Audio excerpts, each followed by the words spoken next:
Uh-oh. Uh-oh.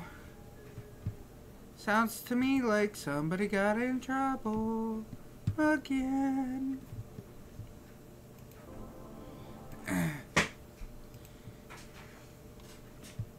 You know, we usually can get along with the kids really well, but every now and again, they need a reminder about the house.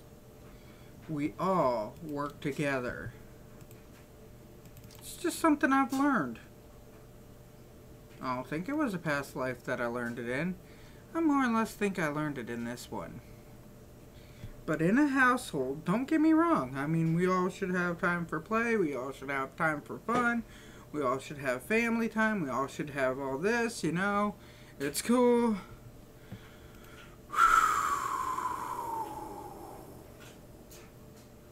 But in the long run, I don't give a damn. Everybody in the family should work together. You know what I'm saying? I mean, just how it is. Everybody needs to be working together. Awesome. Harvest 7. Accept contract. Okay. Back. Drop.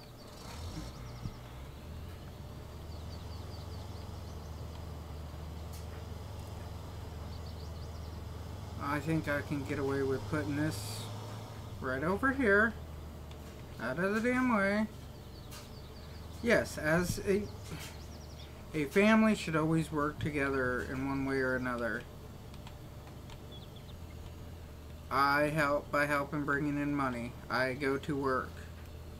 I prefer to go to work as much as I can, you know, over most things. It's just how I feel. I should be the one working.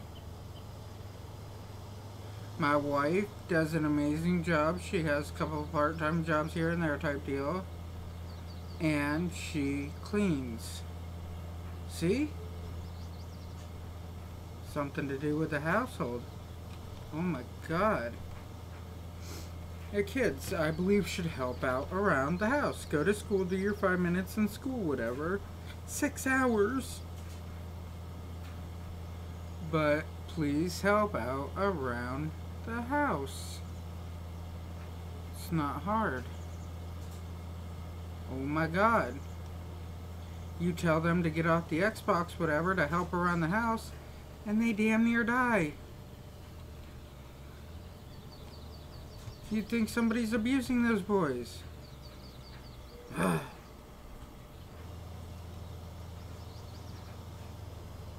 Me, myself, I see it as... I mean, I understand where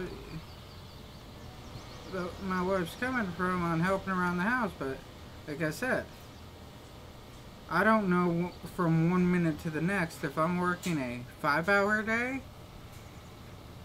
Well, Monday should be a, what is it? A 4-hour day for me. But the rest of the week, I'm looking at what? I might be working tomorrow. I might be working Sunday. You know? Oh, hey. What's up, Dom? Just my little rants that I'm going on today. I know, I started a little bit later than usual. I mean, I'm just feeling not myself yet. I kind of hit my head pretty hard the other day, and I'm still not completely with it. It's kind of bad. I mean, I feel sorry that I have to push myself to do this because I really want to do it. Oh, man. Let's just say I made it through the day. That's how I'm doing. It's like right now I'm trying to push myself through all this and get myself going and all that. And I'm whooping my own ass with this. Haven't been eating right, haven't been sleeping right.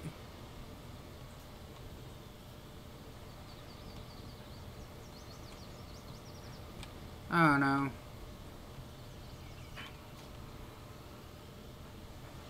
I mean, I believe that I am fine to work, but just, I don't know if it's my stressors or whatnot. Alright? That's bringing me to the point where I just don't feel right. I think it's more stress than anything, you know, like holiday stress. That's all I really think it is.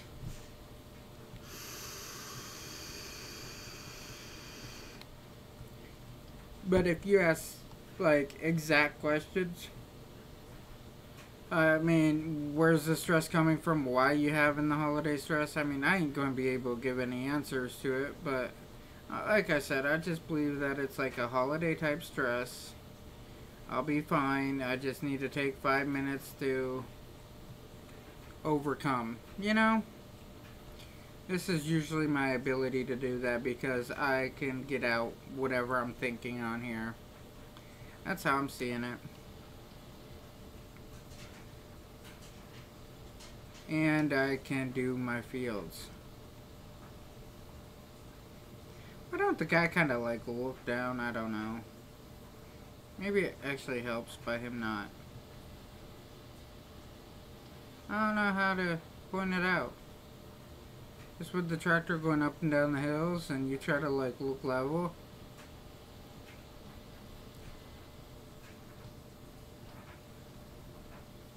Oh, there we go.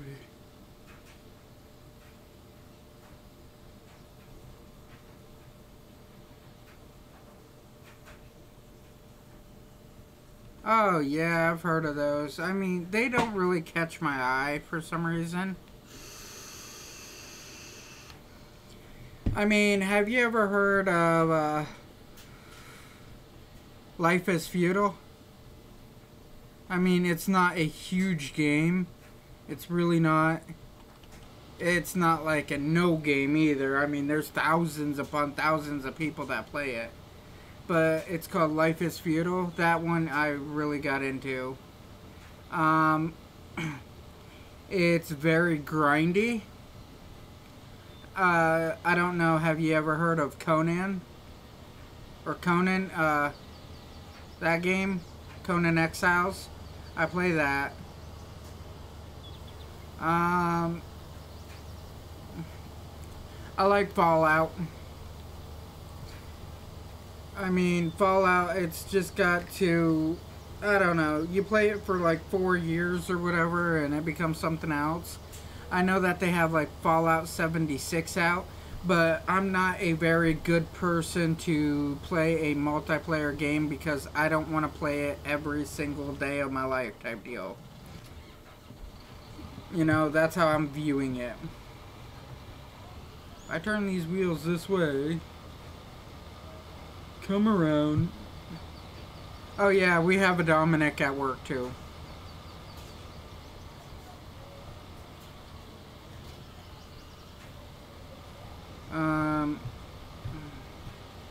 Let's see, hit Y. I think that's grass. I'm pretty sure. Oh man. Oh man. Here we go, here we go. H higher. I'm gonna hire this out, get this guy running back and forth. I mean, I just want some grass up here because if I have my grass, I can cut that for the animals and everything.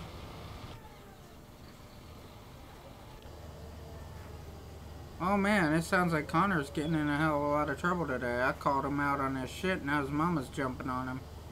Ooh, hell no. I don't believe when you ask both kids to fold clothes, that only one of them folds clothes. Do I like dogs? Yes, I like dogs, but I don't like the Beanie Babies. Anything under like 30 pounds is a Beanie Baby. If you can punt it over the back fence I don't want it. It's just how it is.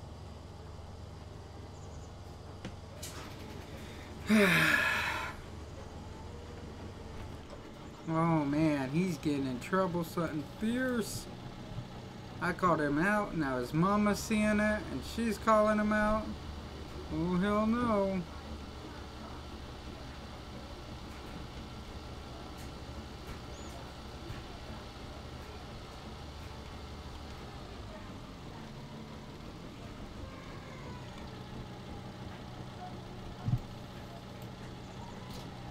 That's the thing about me, I don't care who you are. I believe in equality. Big word. Especially for kids.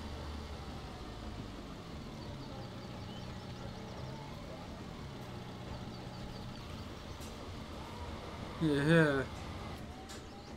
I've been wanting to get a Mastiff, but I don't think that's happening.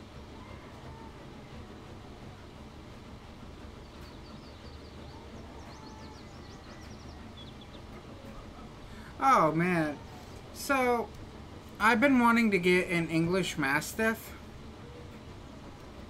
because I understand German Shepherds need a lot of room to run and everything, and an English Mastiff is more of a laid back dog. I mean, they're too fat to run, you know?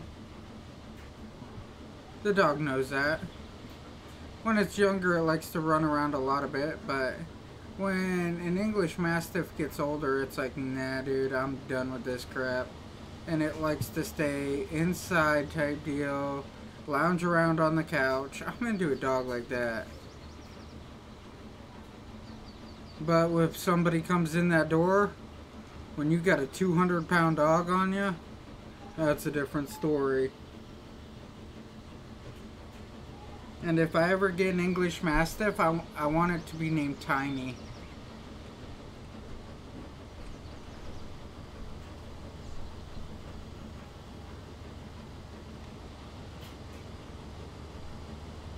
Oh man. Well, what is it? A purebred wolf? Ain't them like 300 pounds? 200 something pounds? Wolves are not small dogs. They're huge. And a Great Dane stands like 6 foot tall anyhow.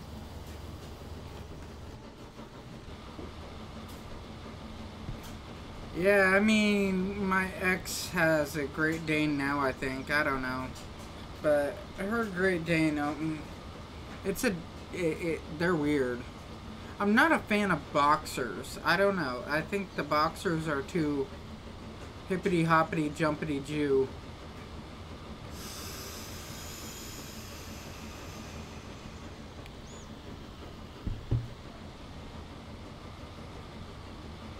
Like I said, I'm not down for a dog that likes to bounce around. I'm not one of those people that have to have something that'll go out running with me and everything else. I don't run. I'm too fat to run.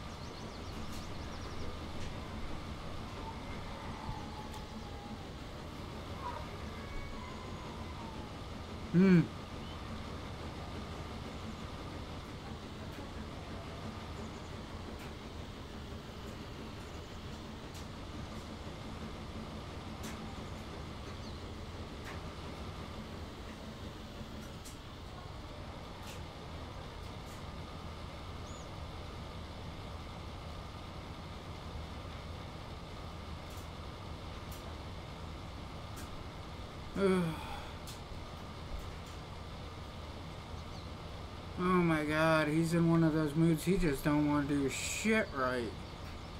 There's a lot of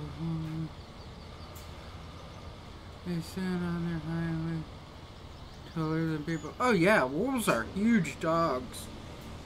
People think that they're like a mid-sized dog, like a 90-pound dog, 100-pound dog. Oh no, wolves are huge dogs. Coyote is like the smaller cousin to a wolf. Coyotes are in your 80-pound range. wolves are just massive.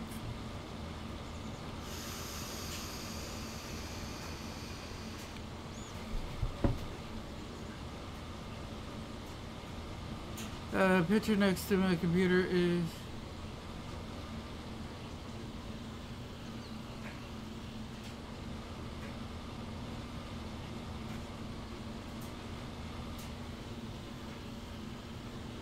if you can send it across on here, sure.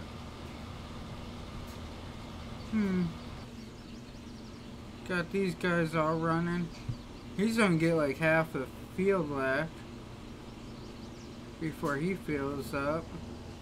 Oh yeah, he's got a ways. I'm gonna check with these guys, see how much I gotta throw in.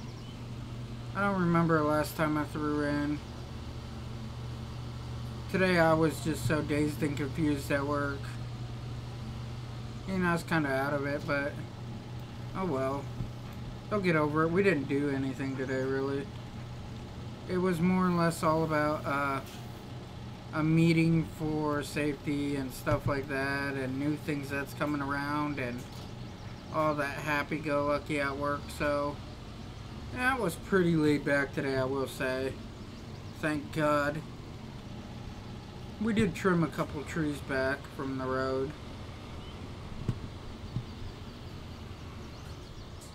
Wanna show you my profile picture? Well, is that your picture on the side there with the black dog?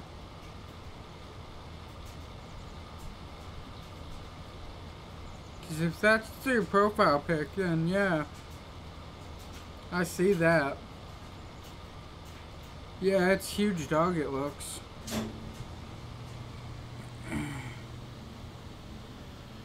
Oh my god. And then today of all things, alright. I know my radio don't work in my Trailblazer. That's understandable. Fine, whatever, that's cool, leave it be. But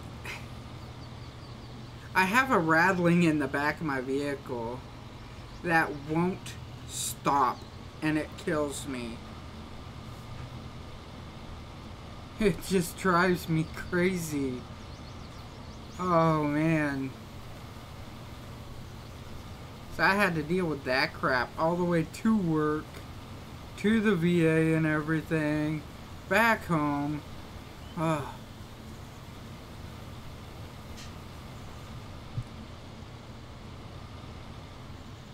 Oh yes. I think this is what I want done right here.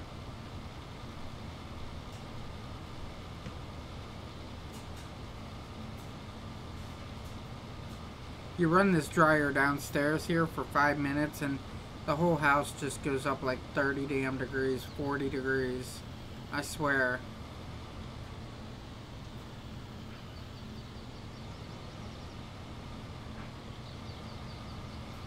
Oh, okay, I got it narrowed down. You know what the struts sound like when they go bad in the back? How it's like just a rattling that just don't stop? Well, you figure if it's a catalytic converter, when I stop on the road, like at a red light or whatever, the noise can still persist, correct? But this noise only goes rattling when I'm going down the road. What I'm thinking is it's the damn e-brake on the back that came out, because it sounds like it's coming from the back wheel. Everything back there is tight. Everything back there looks good. It's just that one part. So like I said, I'm thinking that it's like, I don't know. I seriously do think that it is the brake on the back. I got buddy who wants to, you know, work on the vehicle, take it in, check it out, but he don't have a garage. He's on disability and stuff, so what I do is he works on my vehicles whenever he can, and I pay him for it. I mean, it's my way of helping him. He helps me, I help him.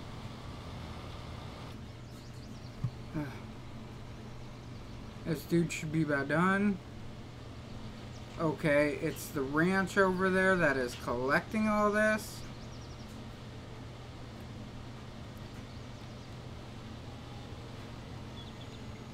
Oh, come up on him. Hope I didn't get here too damn late. That don't look like he's really slowed down. Oh man. He did stop. Not what I wanted out of him. I want him to keep rolling. Reason why I want him to keep rolling, he's not going to. He's too full to keep rolling. Damn it! I was hoping. I want him to keep rolling because as long as he's moving, it's like moving and making money, you know what I'm saying? I was pissing around on my other field a little bit too long, that's all. I'll fill up off of this. I'll take it over there or whatever to the ranch.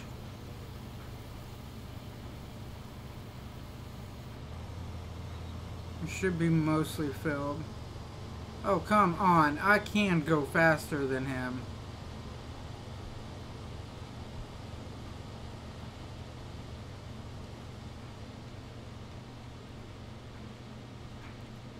There we go. I hate my desk. But yeah, like I say, I'm trying to get all this done and over. Get these fields done up. Get enough money in the account. Get over to buy out that property. I was thinking maybe a chainsaw, stuff like that in the middle. I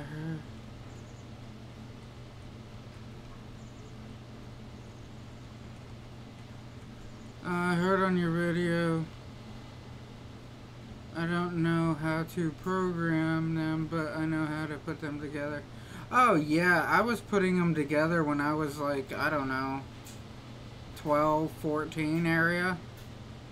My dad would get a bunch of computers. People would ask him to fix them all the time. And he would give them to me. I would fix them, put them together, and he would give me a couple bucks for it.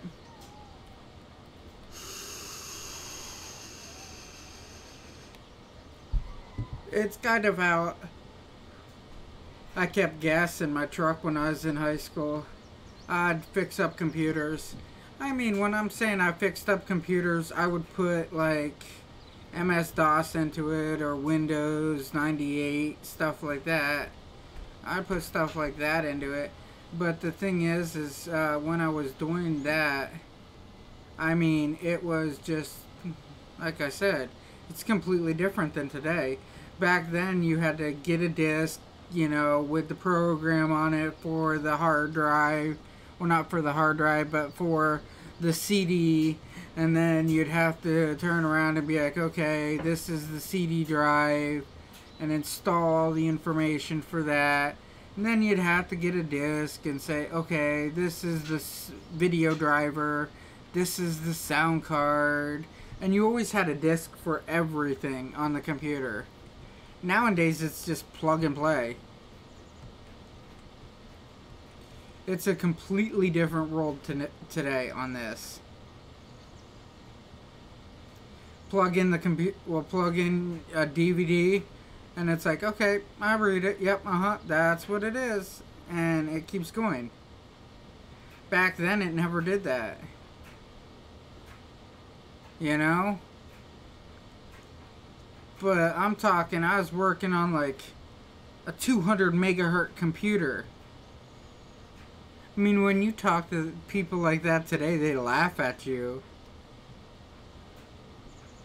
200 megahertz? My watch has more power than that does. It's like, I know. It's sad. Fans were optional on computers. If you're gonna overclock your computer, you need to use this fan. And, oh my god, if you were going to make a slave drive, that's what they called them back then. If you're going to have a slave drive on your computer, Oh. You need to know, you had to like leave the case open so you could like read the RPMs of the drive, and you'd have to tell it this is the RPMs and this is this and this is this. It's like, oh my god. And then you get into your BIOS and set everything up. Like I said, when I did that, I mean, it was a different story. Oh, I'm not one bit surprised, honestly. I mean, sit back 5 minutes and think about it, okay? Computers. Businesses need computers to run. Every business needs faster and better computers to run. All the time. You always need the next best thing to keep your business in line. Well, after the business don't need the computer anymore, where do you think they want to throw it? Well, they want to get their money back, and it's not another business that wants it. It's a individual that would want it. So now it's like, okay, let's start building for the market of individuals instead of the market of the, you know, business itself. And everybody wants to be working from home and stuff like that. So it's like they're just pushing the product to go faster. And nowadays, with how fast computers are, oh yeah. And then you get all these people that's like, I'm into gaming, I'm into gaming. I just want the next best thing for gaming. I want the next best thing for video. And it's like YouTubers and stuff that want better and better and better computers to be able to do more and more and more. They want top-end computers. Well, that's what it turns into. So it's like now they're making it for just the normal person. And because they have other companies competing with them, they want to always have the next best thing.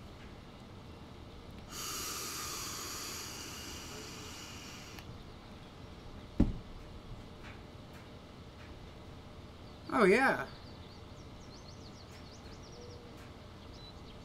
I mean, I don't have the next best thing. Trust me, I don't have that at all. But I'm not far behind. You know? Computers are just one of those things that's always going to keep going up. Everybody wants everything computerized for them. They want the next best of everything. They gotta humanity got a taste of laziness. That's an awesome way to say it too. Humanity got a taste of laziness. And computers are everybody's go-to. You know? Computers are worth more than people nowadays. Should I put it like that?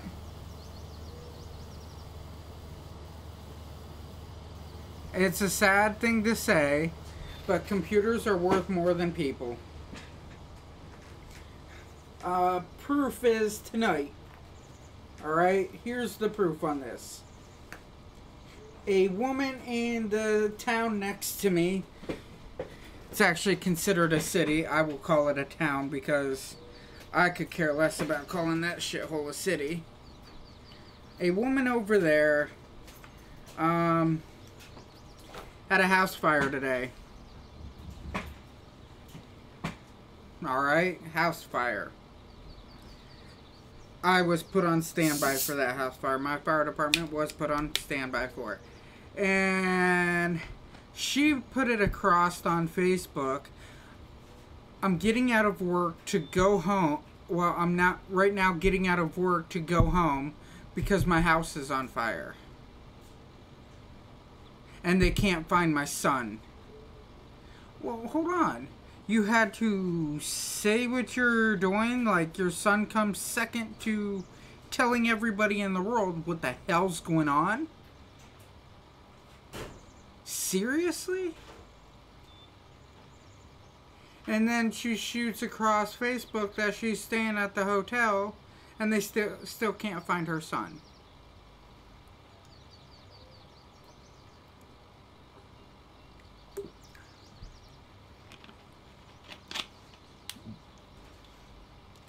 It's a shame that it happened. It really is. But before going home, she put that she's looking, that, you know, she's writing this all out. So, I mean, in lots of families, it's social media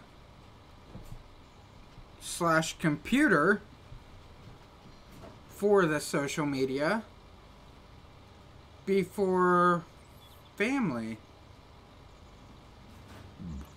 I'm kind of glad my family's not like that. That's honestly really scary, you know?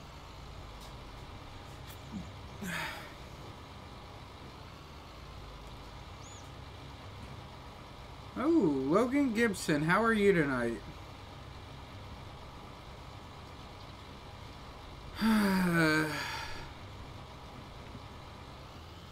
Oh my. Gotta get this field done. Gotta get this field done.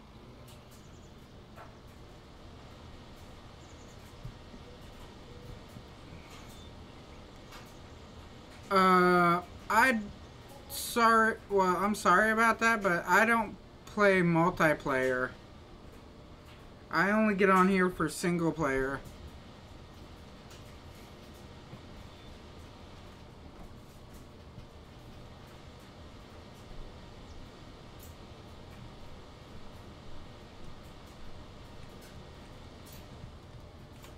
Ooh. Alright. Check out the Moo-Moos. Oh, I see that they're doing alright. This here is about done. At the exit, you're about 70% done on that field. Animals. Got 15 minutes before my next little clucker comes about. Hay and silage. Desperate need. Think I'll knock those bales off and get my hay and, well, make them into silage bales real quick before giving them to the cattle. So as soon as he's done with this field, I gotta do that.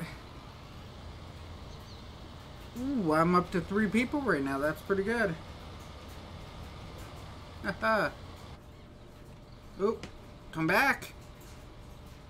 Come back. I need what's in you.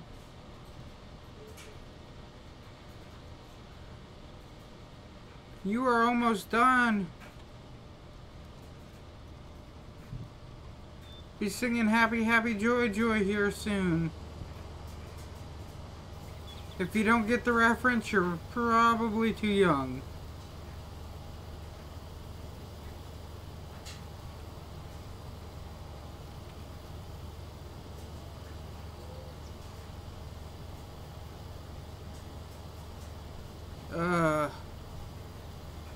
Get this all loaded up, get that all polished up. Should be about done any second. Yep, it's cleared out. Alrighty then. I will go back up here.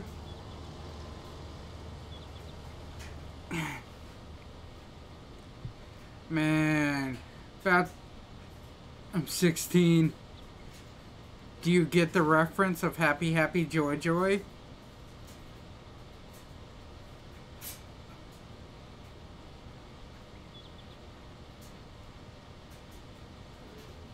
If you don't, look up Ren and Stimpy.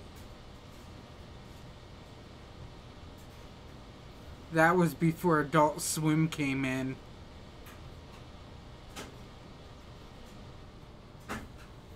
Yeah, they used to have the Ren and Stimpy show and I'd watch that.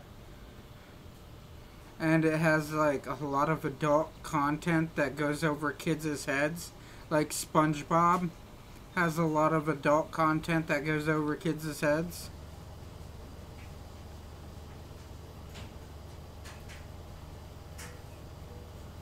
Yeah.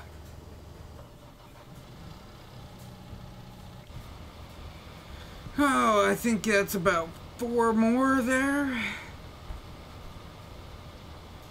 4 more up and back.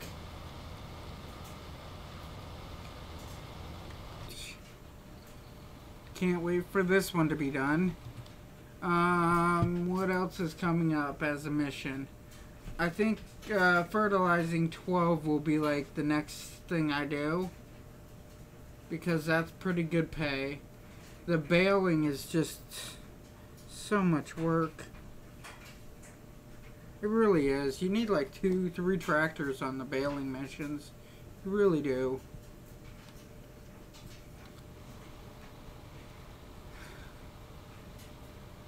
I might probably do more baling soon as I get my fields all caught up.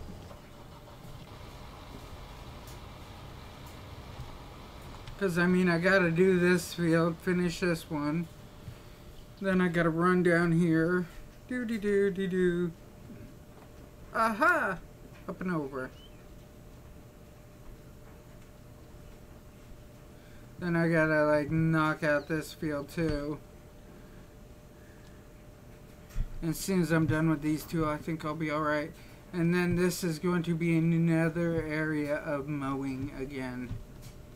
Mow out this whole area. And I'll be mowing back over here again. I've noticed it's like the grass is kind of different when you mow it a couple times. Maybe it's just me. Because I mowed this grass too. I keep mowing this area here. And just turning it into bales. And there's very little grass up on this hill. I think the more you mow an area, the more dense the grass should be. That would be kind of cool.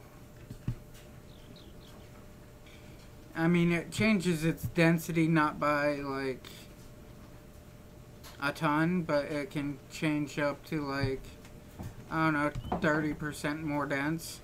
And I believe that you should be able to mow over the weeds. Because this is getting annoying. I can't remove the weeds. When I do remove the weeds, this is what I get. I get a texture package, not a grass package. So then it's like I'd have to replant this whole area back in grass. That's just a lot of work. But I do want to remove like these trees. I really do think these trees are cool. But it's... hey, just a thing. Gotta look out for me. Aha! Ooh, you can get up pretty high. Oh man, I feel that in my stomach. If I'm not here tomorrow, it's basically I don't have Wi-Fi at my house. I'm staying at a friend's house now. Oh. Is this like a friend? Or is it just a friend? You can't say that you don't know the difference either. Because when I was your age, I stayed at a friend's house too.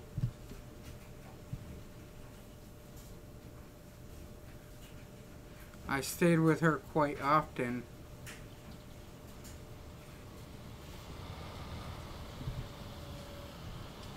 Alright, so this basically means that you'll be coming back.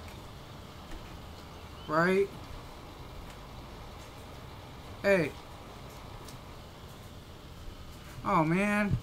You can't like stand on it while it goes. That's cheap. It's my mom's friend. Oh?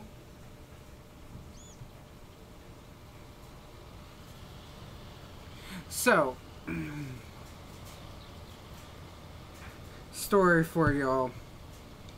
I met this girl when I was younger. I don't need any ages. And her mother had a friend. Yes.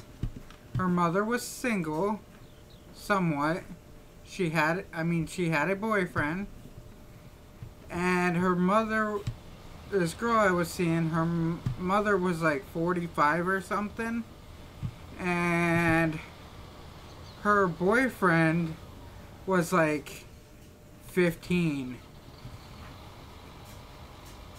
Think of that. She's like 45, he's like 15. It's like, are you kidding me? I guess they got married from what I heard. I mean, I don't fully know all the details. I don't care to know the details. She broke up with me over stupid things and blamed me for things I never did.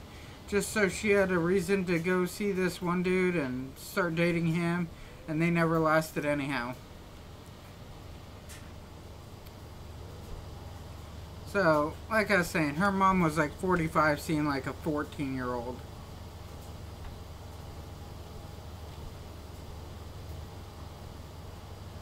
Yeah, it's kind of weird, ain't it? Just food for thought on Friends. I live in a very friendly area at times.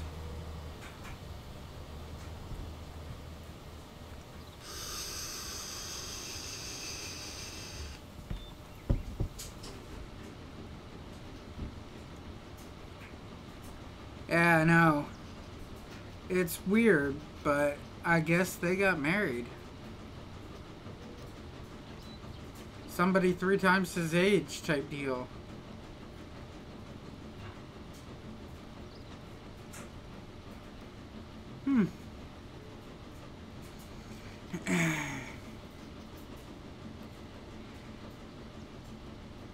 But in the long run,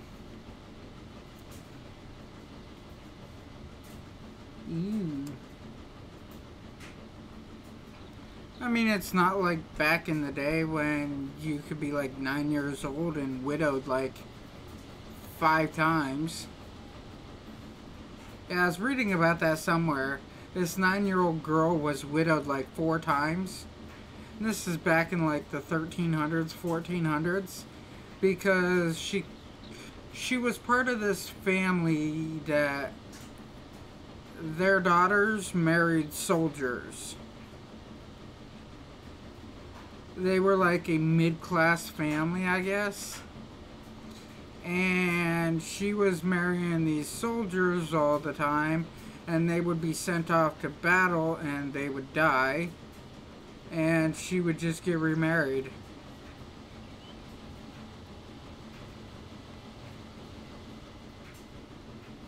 I mean, sometimes I kind of wish that, you know, we could do that today.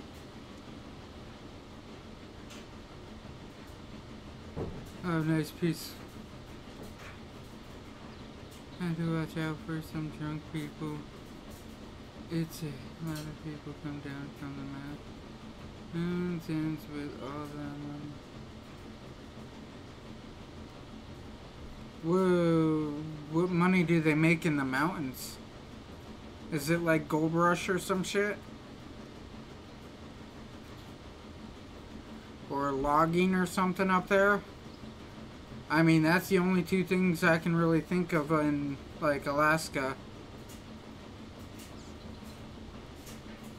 In that part of Alaska, anyhow. I mean, there is a lot of fishing, and I'm sure that they make good money fishing.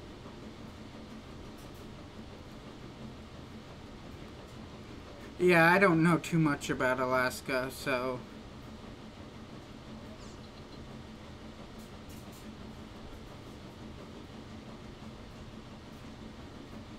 I did want to do that whole, you know, driving up there.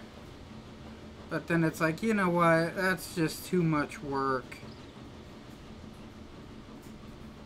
And to be on that TV show, from what I heard and all this other stuff, they want you to make it more dramatic than what it is. And I'm not very good at that.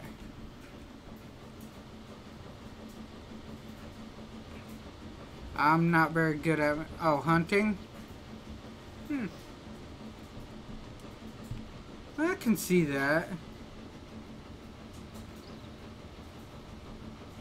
I mean, up there you got a lot of big game, and I'm probably sure that it's hunting for pelt, right? Like the furs and the hides and everything of them.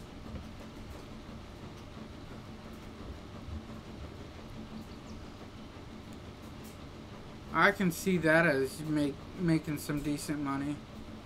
Yeah.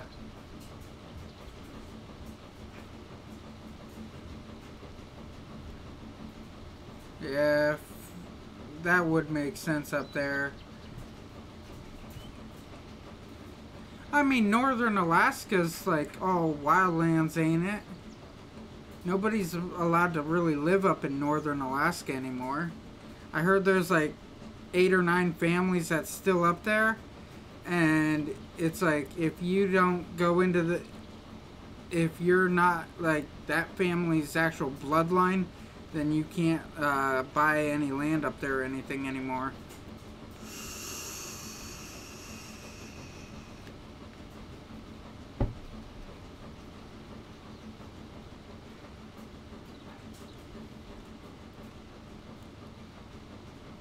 Because we got parts of the Allegheny that I guess it's called the Old Woods.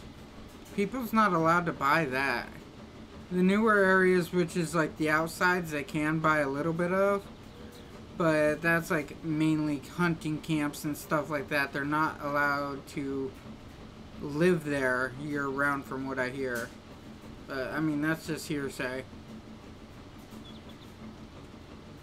The state's trying to protect its wildlands. Like, you're allowed to camp in the Allegheny, but not in all the parts of the Allegheny. A lot of that is still very touchy, to put it mildly.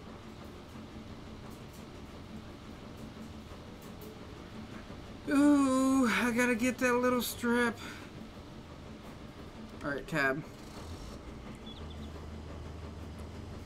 Yeah, I kind of figured that you weren't full.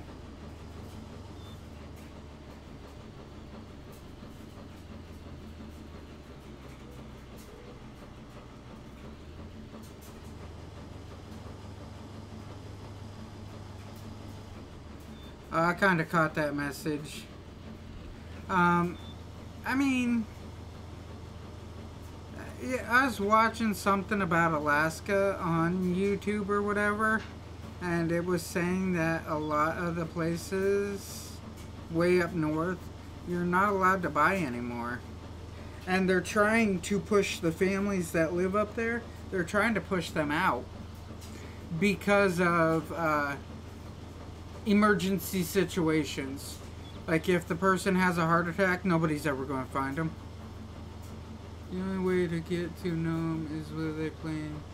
You can watch YouTube videos if you want to. There's a few of Nome, Alaska.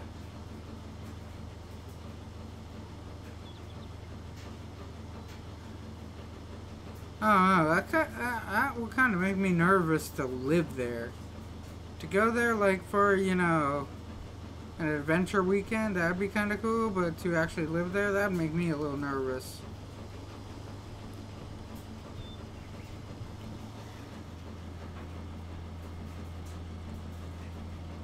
I think it's just because of it. There's nothing out there, honestly, and you gotta admit that.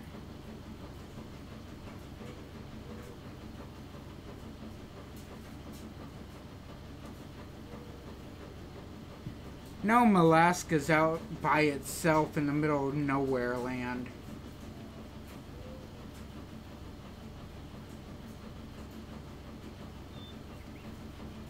Well, yeah.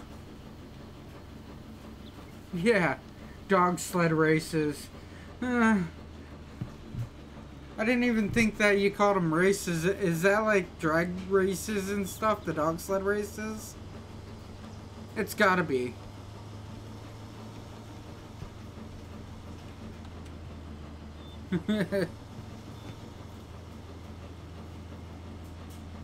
I mean, Alaska's like its own country, seriously.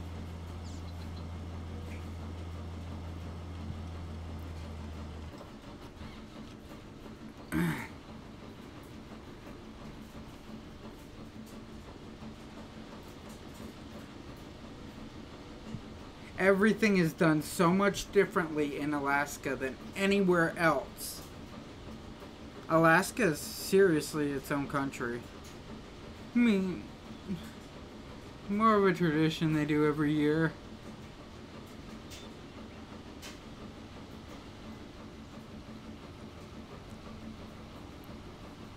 So how do you get around in town? If the only way to get there is by plane, how do you get around in town? Do people have vehicles? I mean, it's got to be hell to get car parts.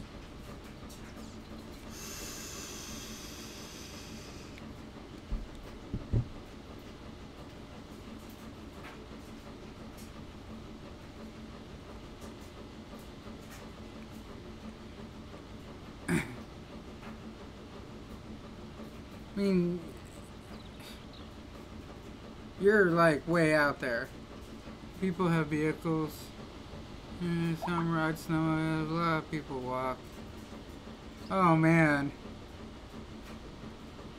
So, funny story about Alaska. One winter, I was coming out of Titusville with my little Ford Focus with winter tires and stuff like that. I'm driving down the road. I'm like, you know, I can't be doing 25, 30 miles an hour all day. I gotta get going. Speed limit's 55, yo. And I'm behind this car from Alaska that's doing like 20 miles an hour, 25 miles an hour, that area. And I'm like, dude, this person's from Alaska. Don't they know how to drive in snow? Oh man, it turned out as a huge joke. Because when we passed them, we're all like waving to them as we pass them. I'm like, what? You're not used to a snowstorm? You're from Alaska. Of course, we did get like 2 feet of snow that day.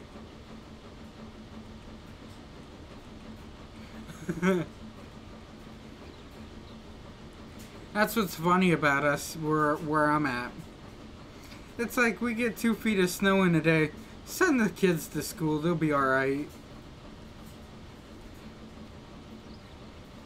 But you go just a couple hours south and they get any type of snowstorm, it's like all the kids are staying home.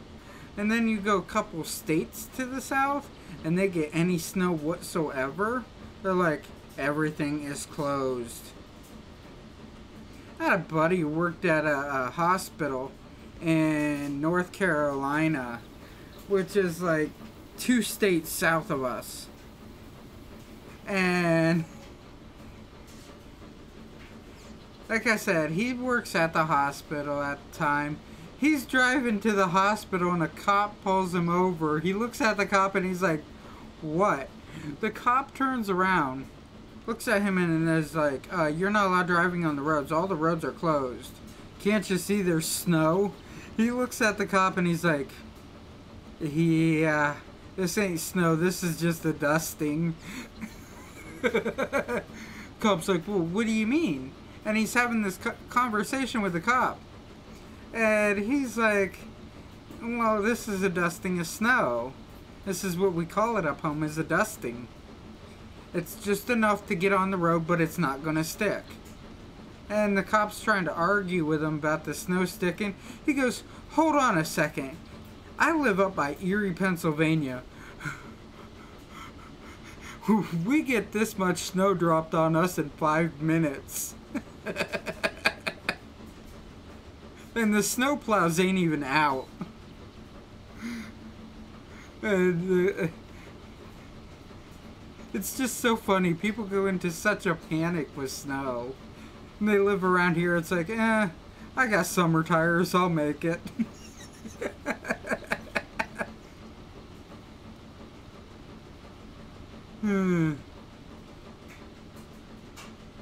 Writing some is pretty fun if you've ever done it. I really can't. And some of the time they have a lot of problems. Oh yeah, I worked for a company that sells Polaris. The place that I was working at sold Polaris, Yamaha, and Arctic Cat. And basically Arctic Cat kept us in business in the winter. because Arctic Cat had so many problems. Yamaha wasn't too bad. Polaris was pretty good, but I'm still like a little bit indifferent about buying a snowmobile for the simple fact of we get snow for 4 months. That's about it. We'll get a couple snowstorms, but I mean, in between them, the snow don't stick. Like right now, it was raining today. And we're supposed to have snow starting in the AM until, I guess, Monday. And by Friday, yeah, next Friday, the snow is supposed to be all gone and back in the 50s.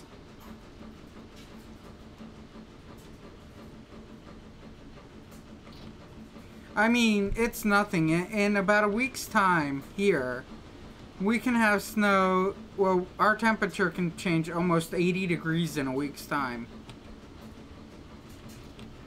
I remember maybe 2, 3, about 4, wait, it had to be about 6 years ago by now.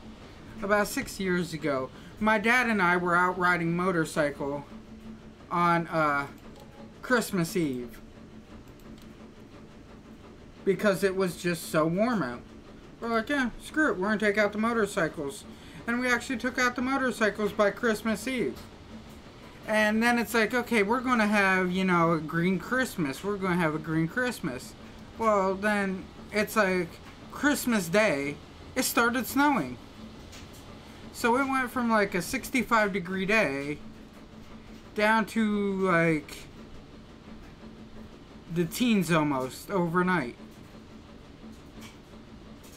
We got this major Arctic blast that came in and just turned around and started tossing snow at us.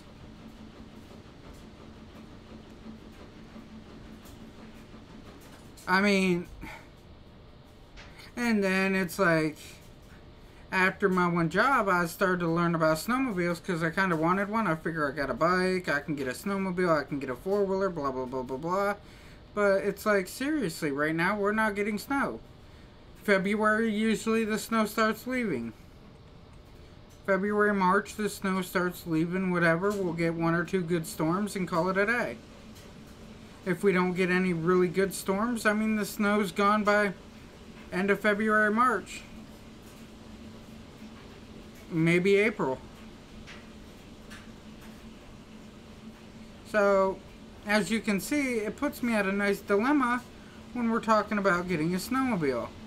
Why would I want to pay $9,000, whatever the price may be, for something I'm going to use for 4 months, maybe? Maybe. Actually, I might get 3 weeks of riding in, 4 weeks. Between work and everything else kicking in.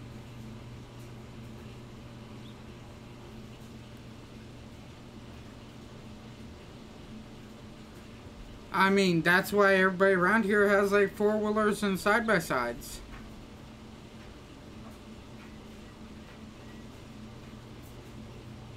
Well, honestly, if you want to get something, what is it,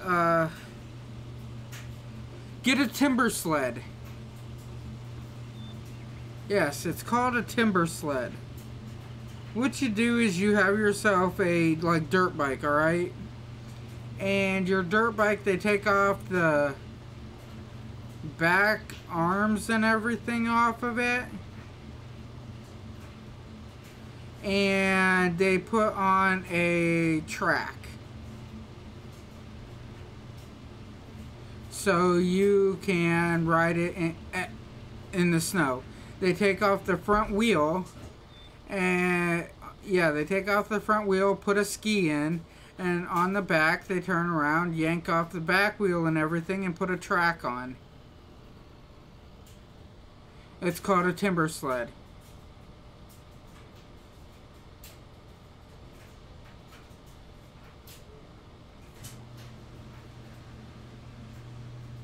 They're very maneuverable. very fast.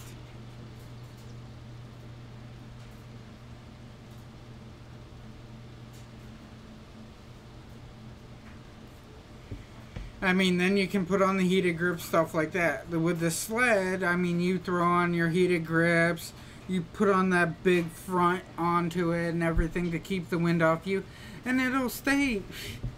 You'll be sweating all day, you know?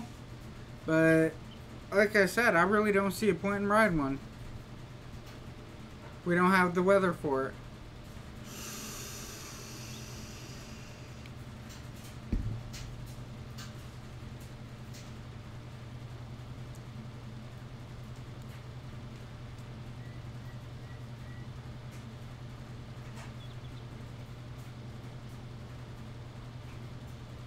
Yeah, it is like a small snowmobile, basically. It's a dirt bike snowmobile. That's all it really is. And they're really snappy.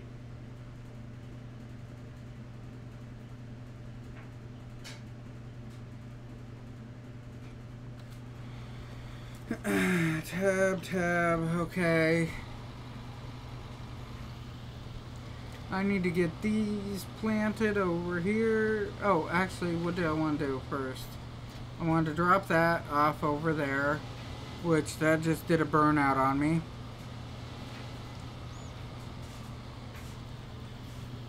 Come over to here.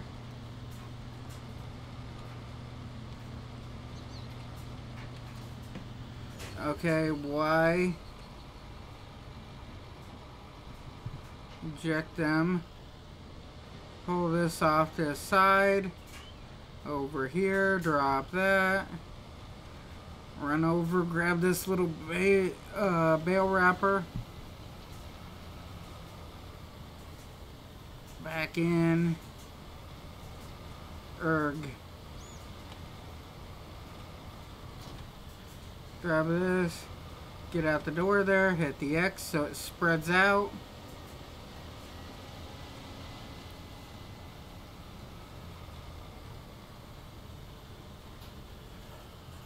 Pick up the first one. Awesome. Make it black. For everybody thinking I'm joking. I'm serious, I'm making that black. I wanted to be different. Come over here. Why?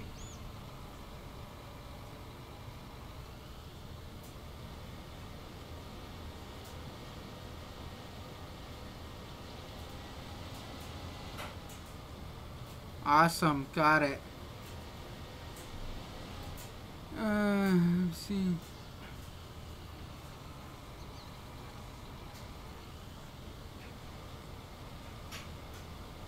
Yeah, I mean, I've heard a lot of people that play this game. He's very popular compared to me, so yeah, I've heard of him.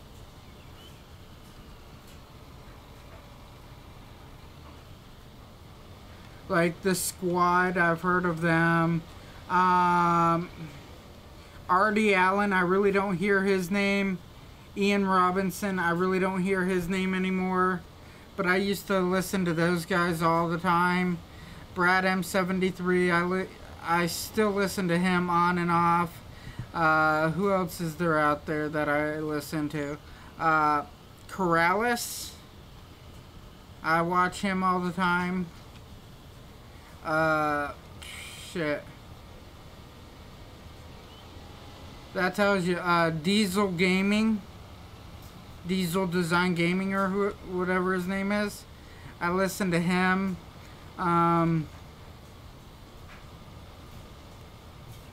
Who else?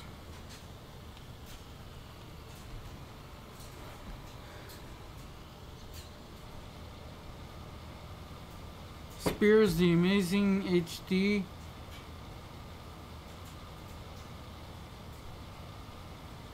I don't know if that's a person or what.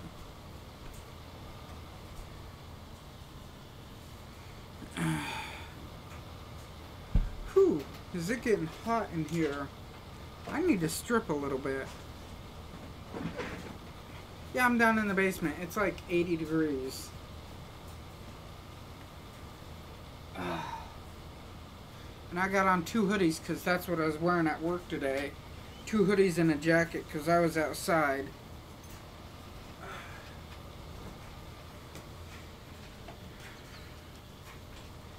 Alright, tab. Alright, he's done with that field. Collect. Alright. Not fertilizing 22.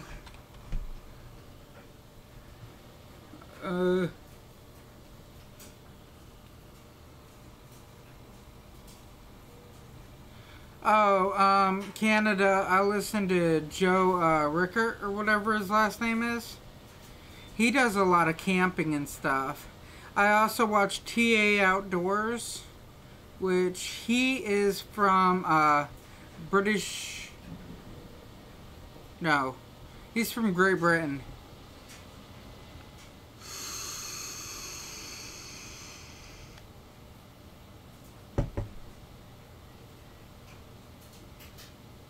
I mean, there's nobody like in Australia or anything that I know of that I listen to. But overall, I listen to people from all over. Let's check my aminals.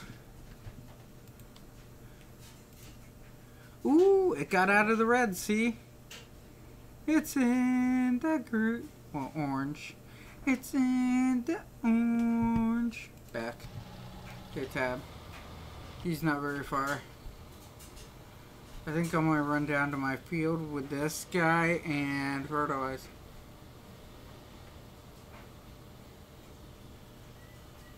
Yeah, the guy and his father. Yeah, they made that whole thing out of the pallet wood, yep. I thought it was actually pretty cool. All it was all recycled material that they were using.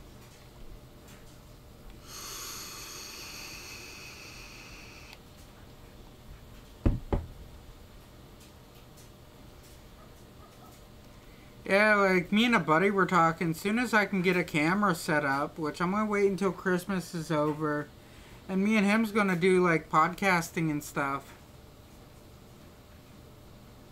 Because it's like, I just want to sit back and talk with people. I love having like conversations.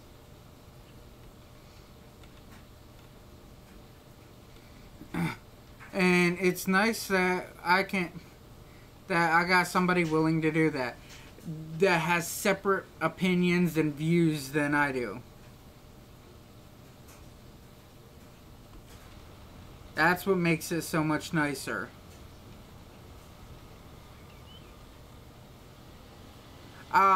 Well, I kind of stopped smoking, so vaping is the way I go now. It was really hard for me to stop smoking. I think a lot of it is along the lines of I didn't want to stop. It was my scapegoat. You know? And that's what makes it really hard. Is using it as an excuse. And cigarettes here are getting ridiculous pricing.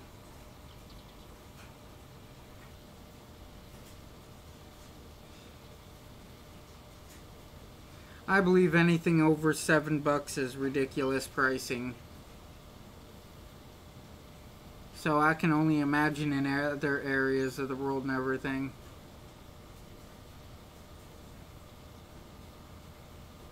Why is it you can do somebody else's field perfectly fine, but when it comes down to mine, you are a screw up? Your mama should have drowned you at birth.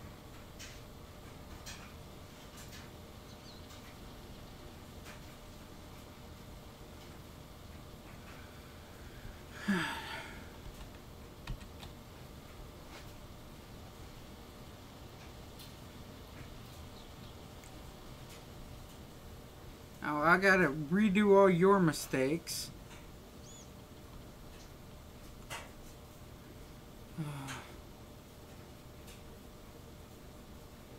That's $7 a pack.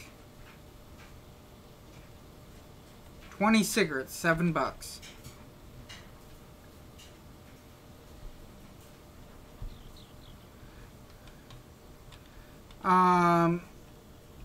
New York, places in New York, stuff like that, is like $140, $150 a carton. Yeah.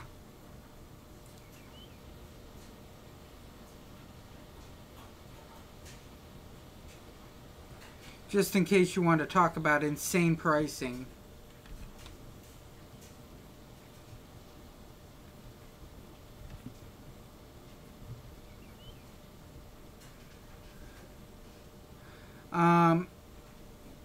New York, they just put it out where they think that it's best if people stop smoking, so they figure by overcharging them by forever of a price, they're going to get people to stop. Oh, gas is high in this whole area, yeah. I think we do about $3 a gallon here. Roughly.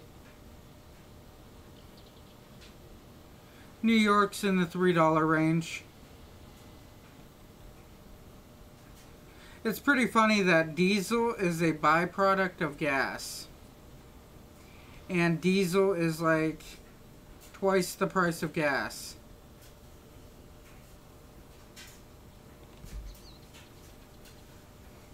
Funny part about it is gas is cheaper in Erie than it is in Warren. But the refinery is sitting in Warren. Just a theory.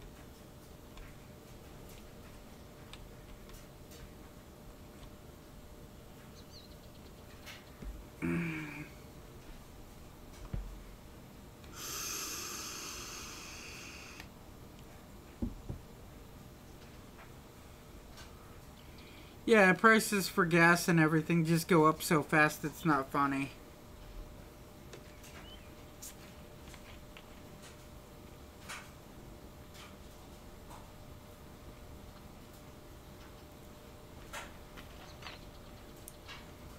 $1.50 or $2 a gallon? Oh my god. If one of those places came down here and gave out gas for $1.50 or $2 a gallon, I bet you their tanks, their huge underground gas tanks, would be empty by the end of the day.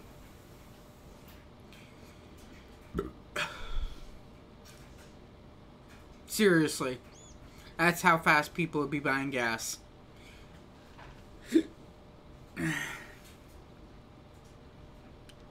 I mean, if your prices are so low on all that, what does the average person make?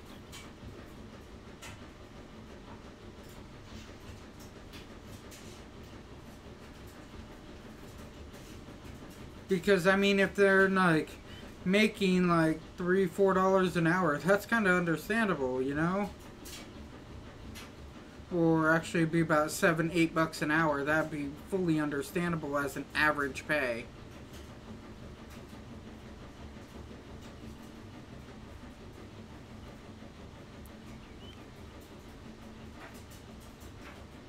We live right. Oh, well, Warren, 40 miles away is Warren.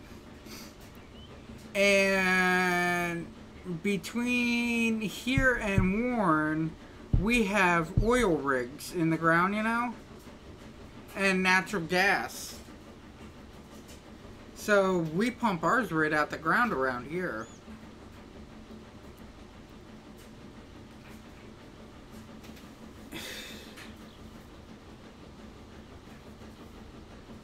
And Warren has the oil refinery at it, And I mean, their drivers make about 18 an hour, 15 to 18 an hour for their drivers.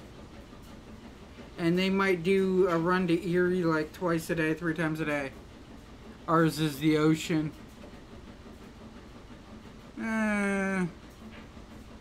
The Pacific Rim, yeah.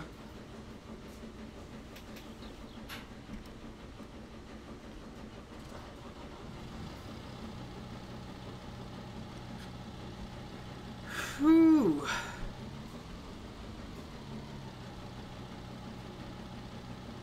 Let's see, what am I getting over here? Ooh, I got 33 birds. I got still 16 cattle. I'll have a new cow in a couple days. About 3 days I'll have another cattle. Well, cattle. Cow. Moo. I only need 20 of them. That's all I need to breed of them is 20. Hay silage. That's doing alright. What did I want to look at? Manure, 4. Okay, that's what I wanted to say. Because I need that to go up to about 30 before I get that wagon. I need that to go to about 10 before I get that. Well, 16 before I get that one. And I need that to be in the 20 range. Alright. I'm getting about, what, 3 birds a day? I need 100 of them. I live off the objectives on this game type, well, on the games. That's all I hunt for is the objectives. It's kind of sad, but it also makes sense all at the same time. And I will start down through here, hit the B. I know I go a lot faster than he does.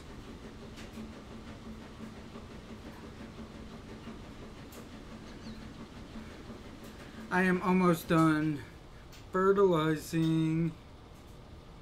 Kind of makes it nice.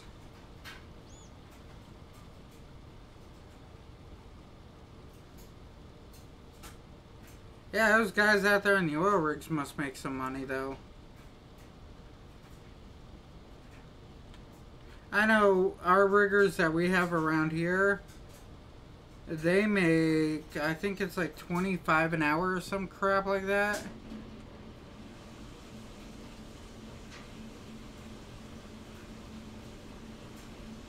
$25, $28 an hour, depending on, you know, what rigging job that they have.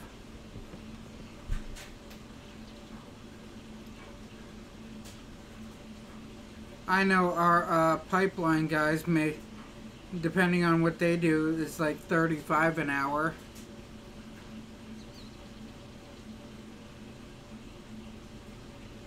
But for average work, we're talking about 12 an hour, 13 an hour. For average day-to-day work. I mean, that ain't too bad.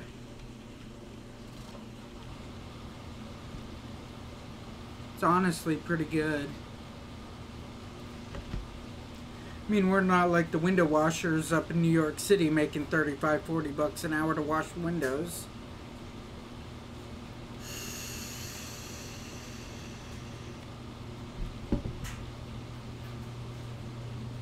I couldn't do that crap. I got a thing against heights. Oh my God, that is so loud. I think that's the washer.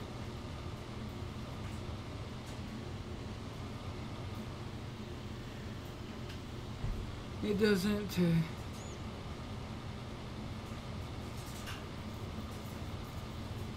Oh man. Is heating expensive up there?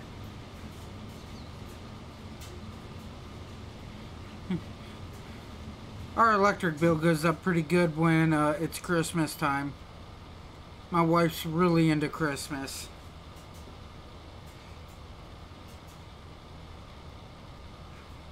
I'm, not if you have wood stove. Oh, so you just run off the wood stove. Well, it kind of makes sense. You probably got thousands and thousands of trees around you.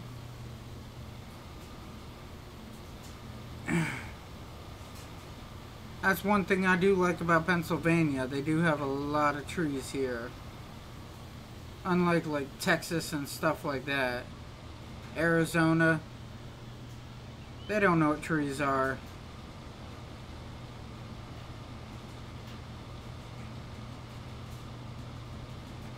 Yeah, everybody's like, oh, I'm worried about bear attacks when I come up to your place. And I look at them and I'm like, I'm scared about alligators down here. A bear, usually it's like, go away. You go your direction, it goes its direction. An alligator just says, hungry. And they're like, well, you just stay away from them. I'm like, oh, hell no.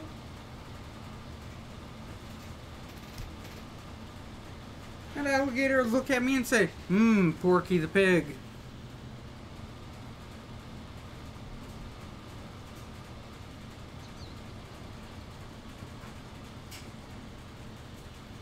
And there goes my ass.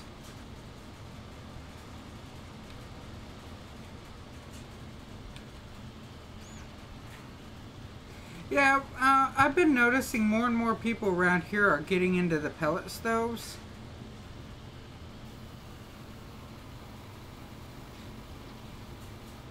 Or wood pellet, as it can be called. Because they can put both in it.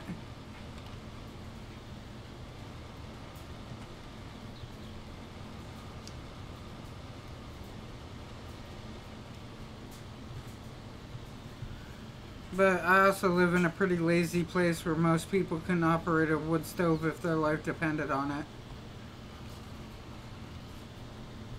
Just saying. Not trying to be a douchebag, just trying to be honest.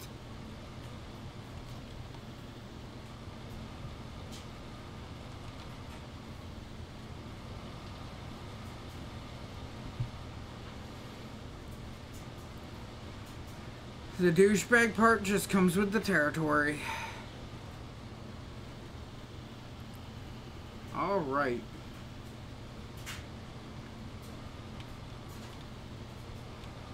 I figure if I can make about 10 bales every day or so, I'll be doing good.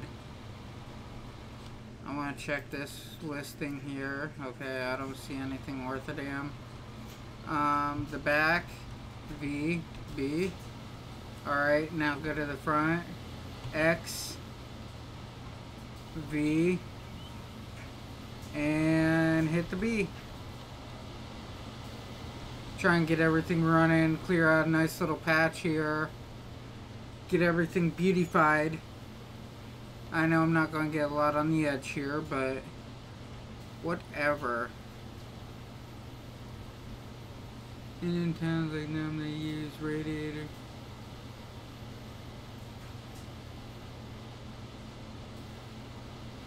Yes, they have. Oh.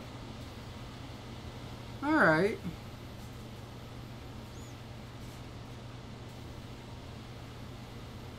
So I take it solar power is not really a good option up there?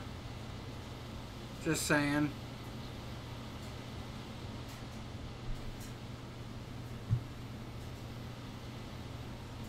This is how I learn about other places. You just gotta ask questions even if they sound dumb.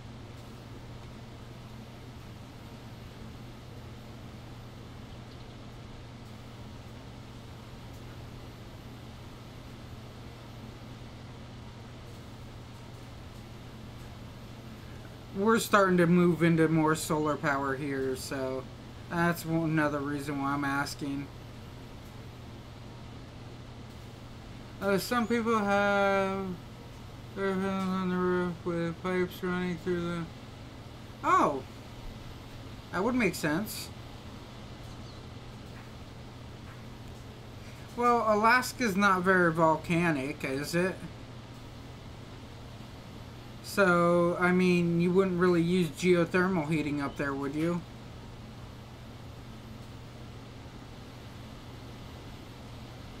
Because one of my buddies is saying that his friend is starting to get into doing geothermal down here, and I'm like, wait a second. Is he trying to move into the side of that mountain?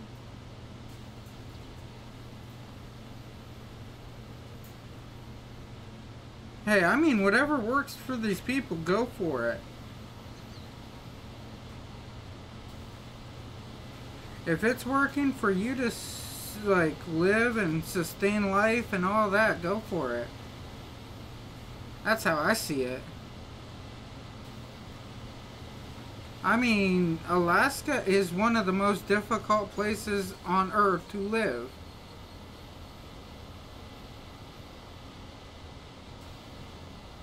Due to its lack of everything almost.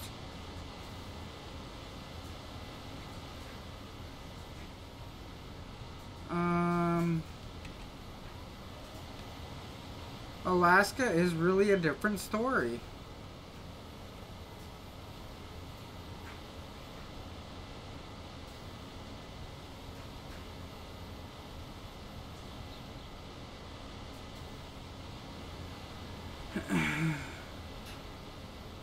And I can't always trust the, you know, TV shows and everything about Alaska.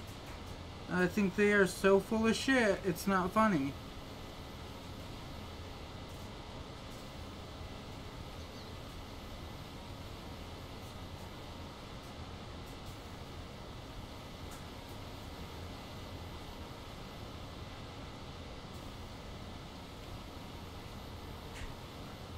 Yeah, I cranked up the horsepower on this tractor just for using this mainly.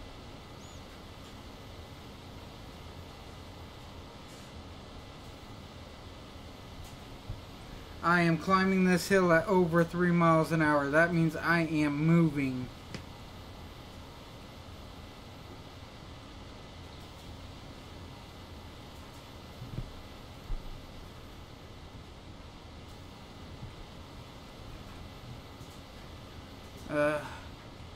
Trying to concentrate on like where I'm at on. Oop, I need to be over here more.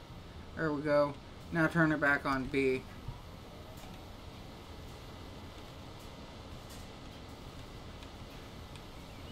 Trying to cut as much as grass as I can. Summer feels good. They can get 60 or 70 degrees. Well, I know where my wife don't want to go. She hates when it gets in the 70s around here. It gets cold.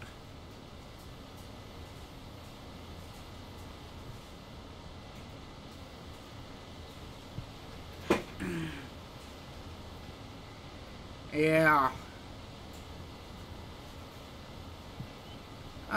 We look at temperatures around 95 in the summer.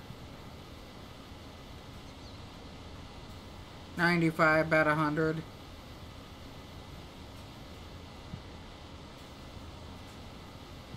Yeah.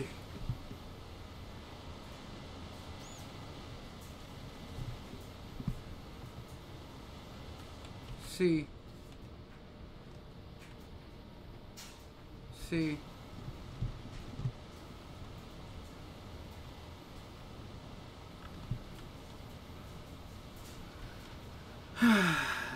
B. Awesome. Like I say, I'm gonna get rid of those damn trees. They annoy the hell right out of me. I have not yet dropped one of these blocks yet. Well, bales? Blocks. Bales? There we go. Should have dropped like 10 of them. Oh, wait. Now you should have looked at her and said, you know, it's a dry heat. It feels completely different than a wet heat. They're kind of not lying though. The dry heat is nice at times because, I mean, you don't have all the, I don't know how to put it, but the dry heat is nice. But again, I mean, as soon as you get into like an AC office or something, you start to sweat really bad.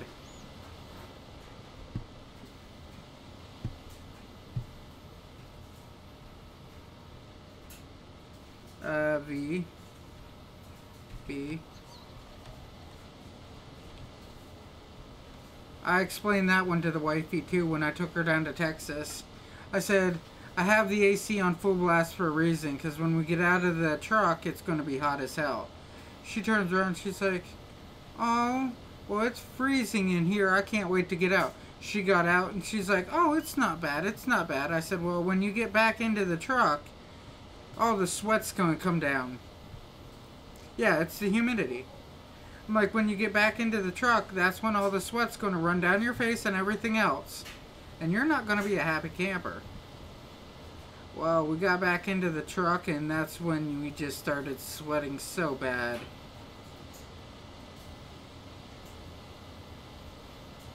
Exactly, though. But it's a dry heat. It's a wet heat. Now, Alabama? That's a wet heat. Florida? That's a wet heat.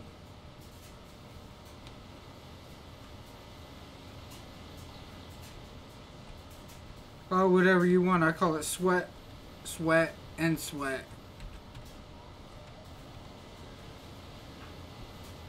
It just gets so hot and muggy. And then in Florida and stuff, it's like, okay, it's going to rain about, oh, I don't know, noon every day.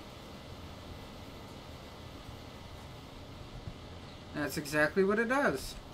Rains about noon every day.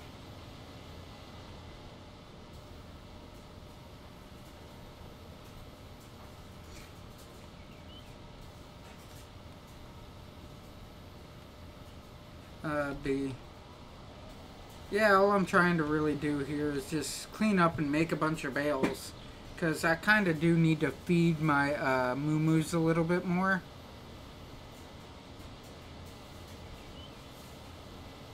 Trying to get them into better standings.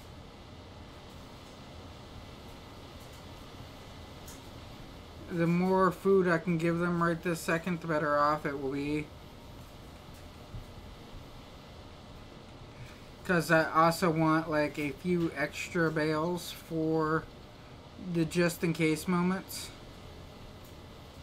And I really don't want to buy them, even though now on the game I know that you can buy them. Like I said, I just don't want to do that.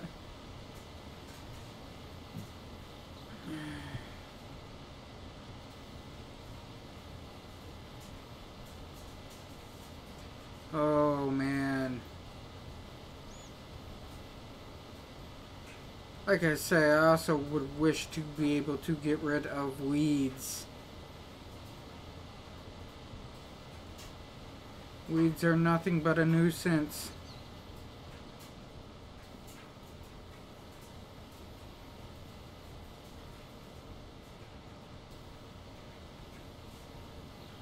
Oh. Yes, drop. The more bales, the merrier right now. Let me check something. Nothing new on the contract board, really.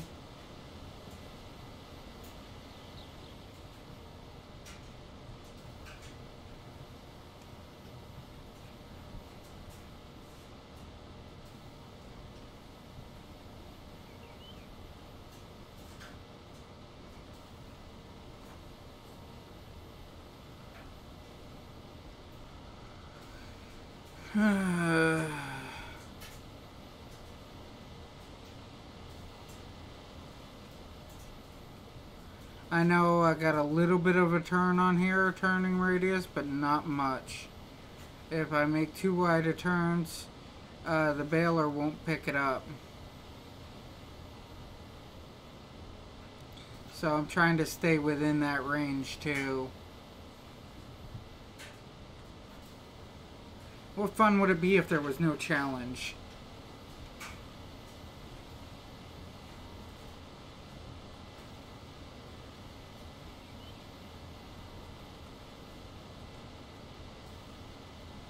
That's kind of how I look at it. If there was no challenge on this game, I'd never want to buy it. But since I see that there's a challenge here and there for me, makes it even more fun. I mean, it don't make it where the challenges are so difficult that only geniuses are going to pass it. But they make enough of a challenge on here that it's like, okay, you got to think about it a little bit, use some creativity here and there, and then you will succeed.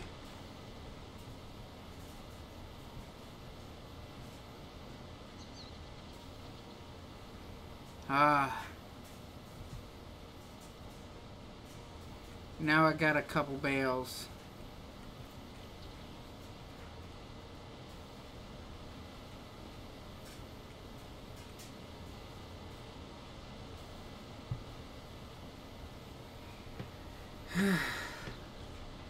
Now I gotta define how many is a couple as that I need.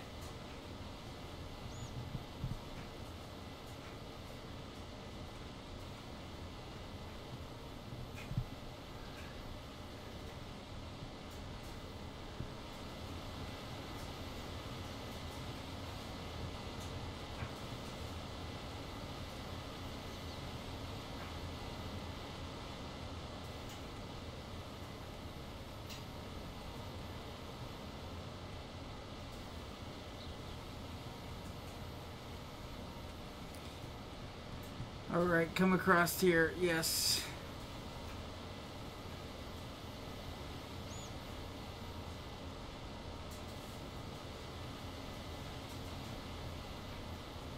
Awesome.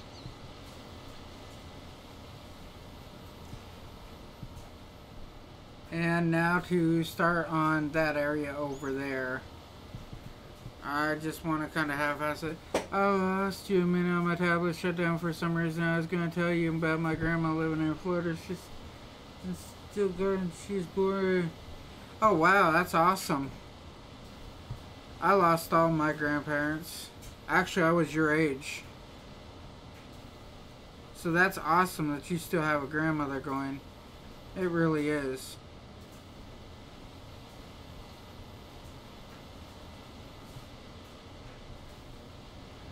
I turned 17, I believe it was, when I lost my grandfather.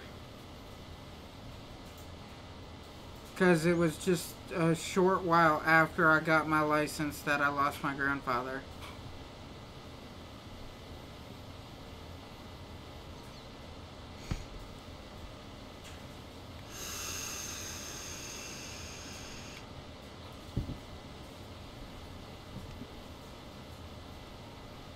And B.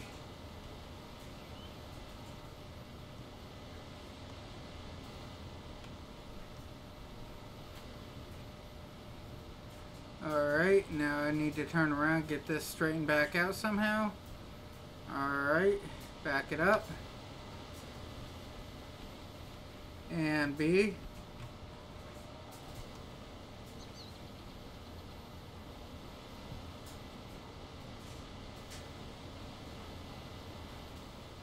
I mean, that's awesome.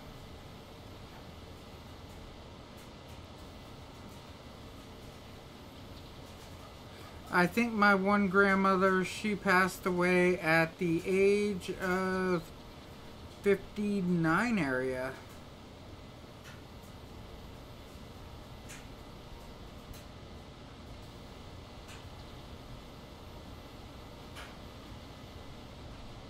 She always told my mama that I was an angel, so I liked her.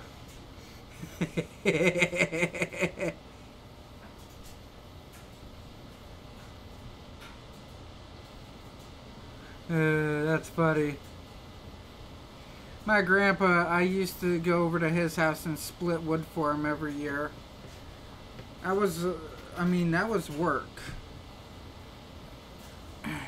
I was like 14, 15 years old. I'd go out there and just split wood for hours and hours and hours.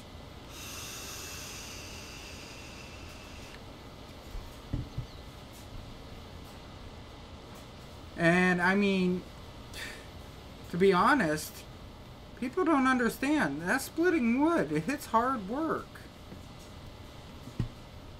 But yeah, it's kind of, oddly enough, relaxing. Because, I mean, if you look at it as you are doing a goal and you are completing a goal with no problems, and you can see how much you progress by doing this goal, it really changes out the whole definition of the splitting of the wood.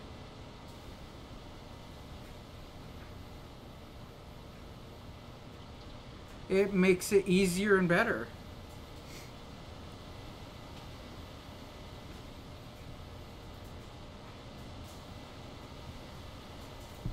My great grandpa, I like to play golf, but he passed away when I was little because liver failure. My great grandpa after I was born. Huh. We got this one guy, I'd say kid, but he's really not a kid, honestly.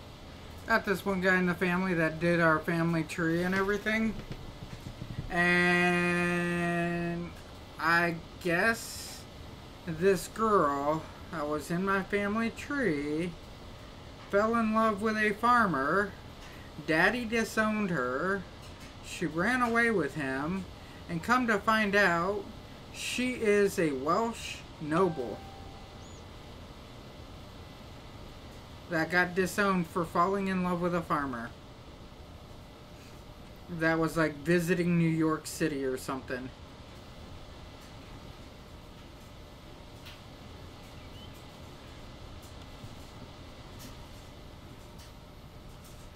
I think that's kind of cool.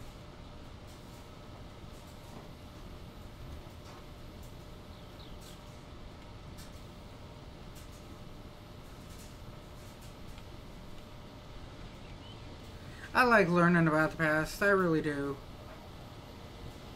It makes everything kind of more interesting. Like, I want to find out more about my wife's family.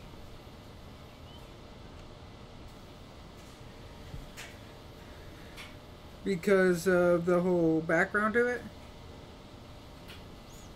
Oh, yeah. Yeah, I mean, nowadays that's a completely different story. But back then, oh my god. That goes back to the one thing that I was talking about. The whole birthrights and stuff like that, you know, where your family says this is who you're supposed to marry and blah blah blah blah blah. I think that's kind of cool.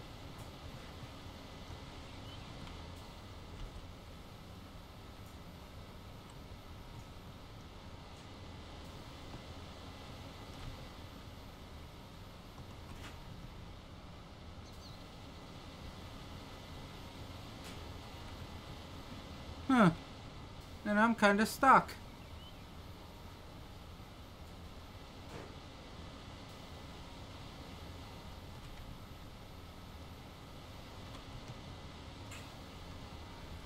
Oh, come on, you can do it.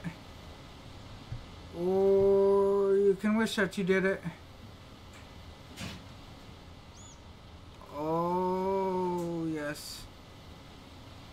I did it now.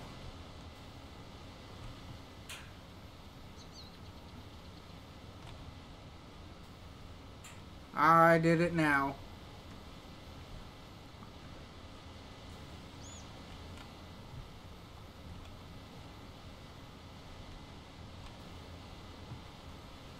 Wow. I think I'm actually pretty stuck.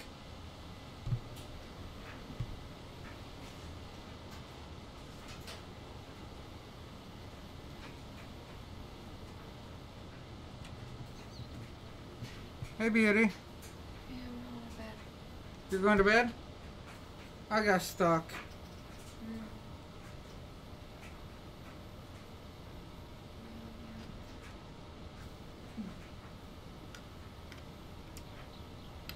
I love you. Alright, get to bed. Okay. Get that sleep. X. Oh, man. Oh. Oh. You see how stuck I am? May drop the hay baler off and pick it up in a different direction. Yeah, that's what I was just thinking of. But it's like, if I can just force it from here, you know? Just a little bit more. I mean, the main thing that I'm having problems with is I got like all these trees in my way. There. You see how I'm like pretty straight with it now?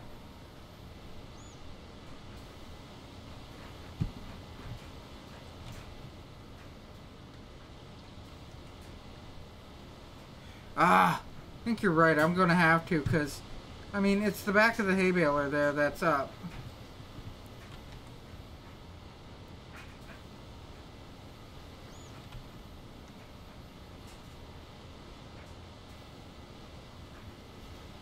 Yeah, it's the back of the hay baler that's up. Oh, I think I did it.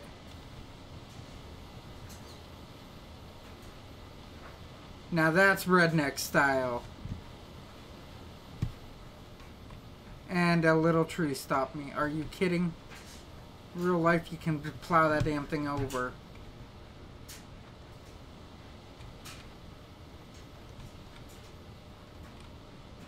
Alrighty then. I did it. I was paying attention to my wife too at the time. Let's just get this going. I got this. I got this. I'm good.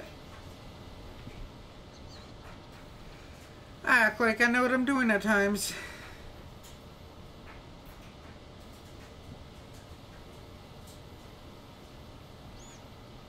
I don't know actually how many times I've been stuck on here.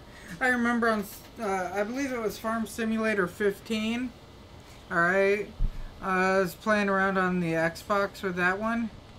And somehow, don't ask, just magically do things that you won't ever expect. The little Deuce Bar, whatever it is on there, or the little case, I don't remember, one of them. Somehow, no clue, I threw it up onto the cow pen. Up onto the building at the cow pen. I was up on top of that. And then like 3 or 4 days later, I turned around and did the same exact thing with the skid steer. Picked it up and just threw it up on top of the cow pen.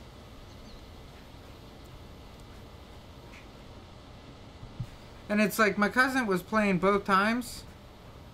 And he turns to me and he's like, just out of curiosity, how do you keep doing that? Well, Xbox 360, I mean, overall point of view on that, alright? The Xbox 360 is a very...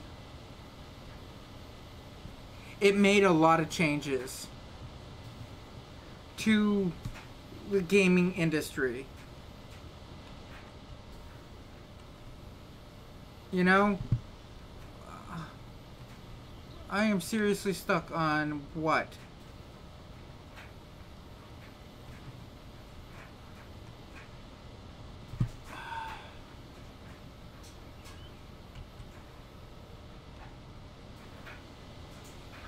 The back is stuck on that little tree, seriously.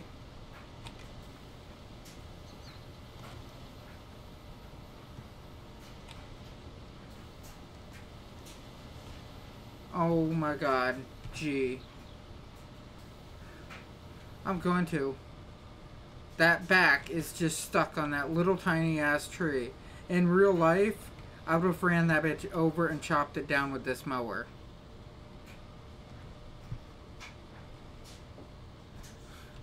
Well, I mean, I've had the 360. I had Xbox. I had the PlayStation 1, the PlayStation 2, PlayStation 3. I had them. Like I was saying, I've had the Xbox 360, the Xbox One, V.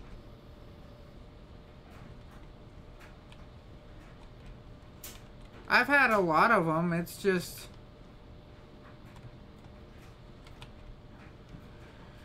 I don't know.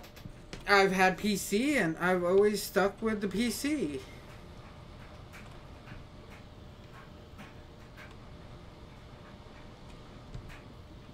And these trees are going to get chopped. They are done pissing me off.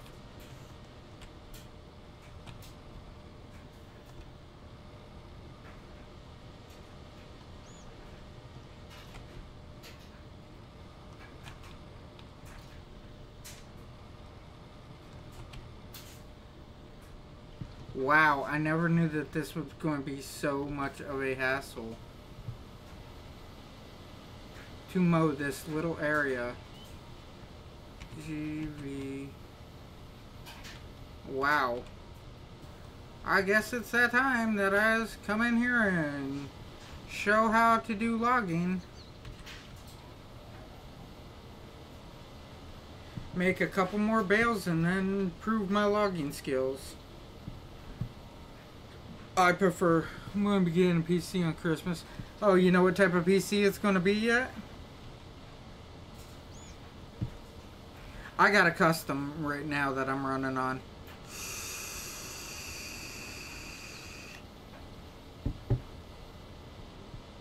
It was a gift from my wife.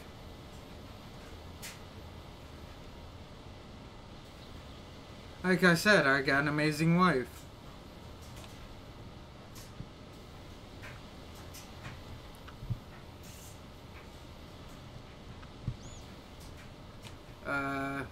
B.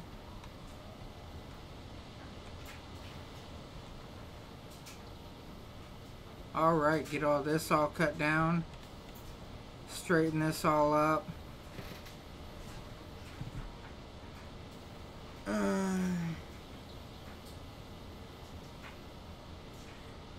Ooh. I don't like Dell.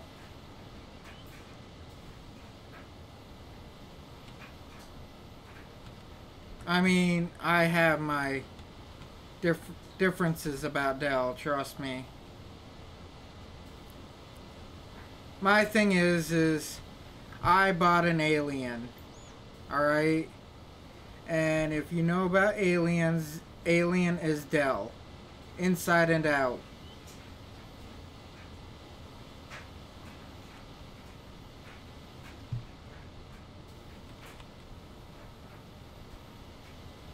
What, your mom play games too? Or is that just you? Ooh, yes. Hewlett-Packard ain't bad. I mean, they stood the test of time. Oh, she just likes the name? Well, I mean, they stood the test of time. They really have. Hewlett-Packard ain't that bad. But, honestly, I am always going to be down for Intel, NVIDIA, stuff like that. I know the HP is ran on Intel. Or I'm 99% sure. But I have got into the Intel and stuff like that, and it is always done great for me. I like to build my own computers too, because I just see that as more of a, or have my computers built, I should say. I have that as more of a reassurance on what is the possibilities of a computer for the price that I want to pay.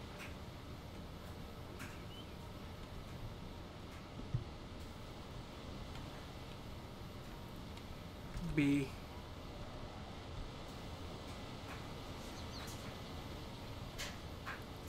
But I fell in love with computers, and that's just where it is. I'll buy the kids an Xbox, whatever, but trust me, when it comes down to a PC, nothing's going to top it.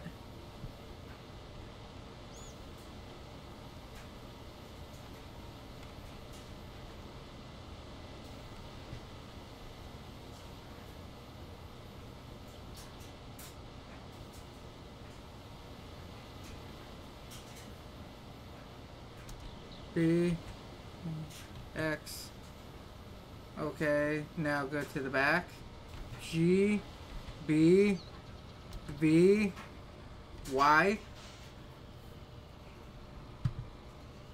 and pull away. I think I got enough bales for right now.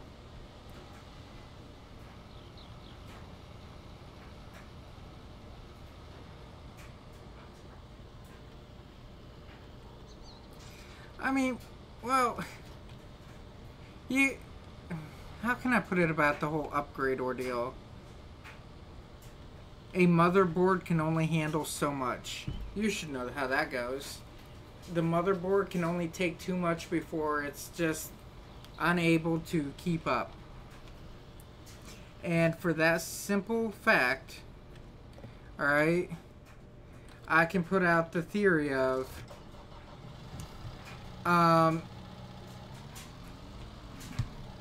like my dad. Perfect example. He had a lot of upgrades on his computer. Alright? It was great. It had, what was it? 4 megabytes of RAM or something like that. It was one of the fastest computers on the market. But when you're talking all the way back to a Commodore, it's just, I don't know, you always gotta change. The Dell is good, don't get me wrong. I mean, I'm not a fan, but it's still good. Each computer has its idea for being the best at one given time or another.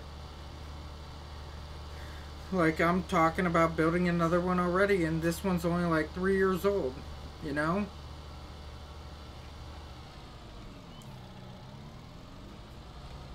But, like I say, this will still whoop any Xbox ass.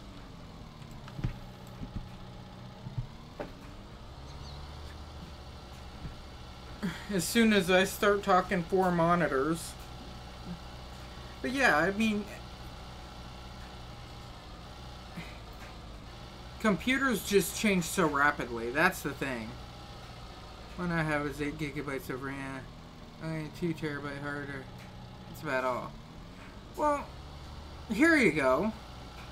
You said a hard drive. Alright? That's all. You said a hard drive. Who runs with a hard drive anymore? You know? I have a hard drive too. I have like a 3 terabyte hard drive. But I'm also running 2 SSDs. I mean, if you think about it, an SSD is amazing compared to a hard drive.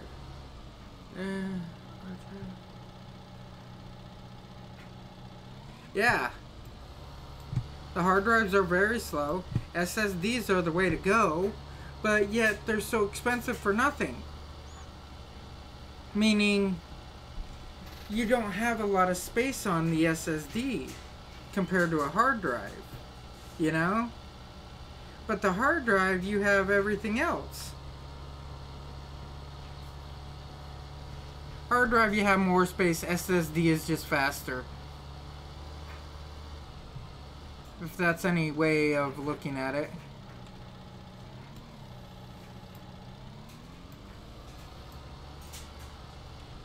Like, if you're going to do video and stuff, I believe a hard drive would be great for video.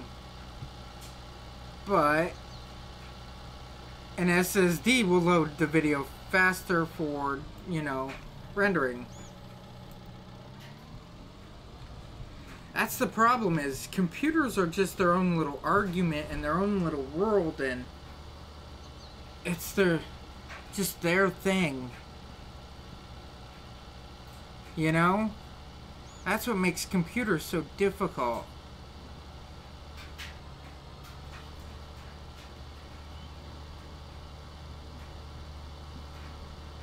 That's kind of why I like computers so much. Is because everybody can have their own opinion and nobody has to be wrong. I had this one guy arguing with me.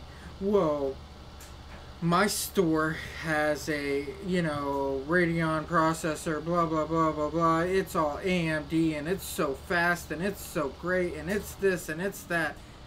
You're right. That's exactly what I said. But I turned around to him and I'm like, if you're running all AMD, how many programs can you run at once? A Radeon, that's an AMD. AMD is great for doing one thing at a time. It really is. It is amazing and spectacular for doing one thing at a time. Now, did you see the problem with that? Your Radeon AMDs, stuff like that, are amazing. They are great. They are very, very quick. But you're only going to do like one thing at a time.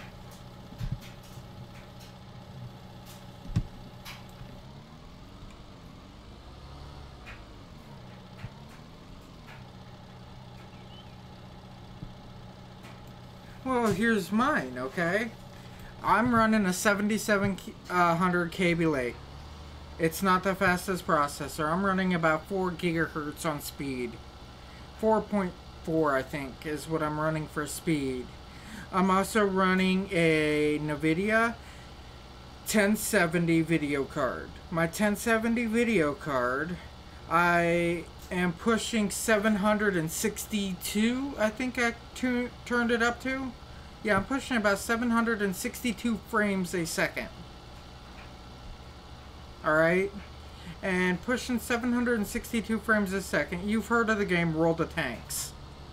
On World of Tanks, when people are shooting at me, I can literally watch the round go past me. Now, where I went skimpy at is when I turned around and I took my monitors and got a couple of the cheapest monitors that I could find on the block at the given time. And by finding the cheapest monitors, I'm not running at their full potential that they can be running to keep up with my, max out my graphics card. So my monitors are what's slowing me down the most. Because I'm running 16 by 9 monitors. By running the widescreen monitor on it, it's causing me to kind of not get the best video performance that I can get. Now, if I was running a 1080, that would be a different story. It's what, 1920 by 1080p, I believe it is. And if I can run one of those, that would be running great. Now, if I could run a 4 gigahertz monitor, I can run that, okay? If my computer can't keep up with the 4 gigahertz monitor, I can run that at a slower pace and just turn it down to a 1080p. Because your 1080p times 4 is your 4K monitors, which are your newer monitors. If that makes any sense.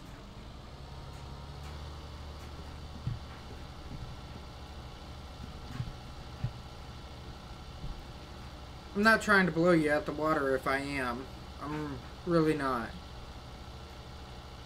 But I'm running, like I said, I'm running the 1070 video card. I skimped on the video card for the processor speed because I was waiting for the the video cards, the Titan X's, to drop in price because I wasn't paying $1,200 for a damn Titan X. Bottom line. So I skimped on the video on my computer, so I could run it at a little bit faster of a pace, keep it liquid cooled so I can, because I can keep it, if I can keep it cooler, I can keep it running longer. My point of view on it.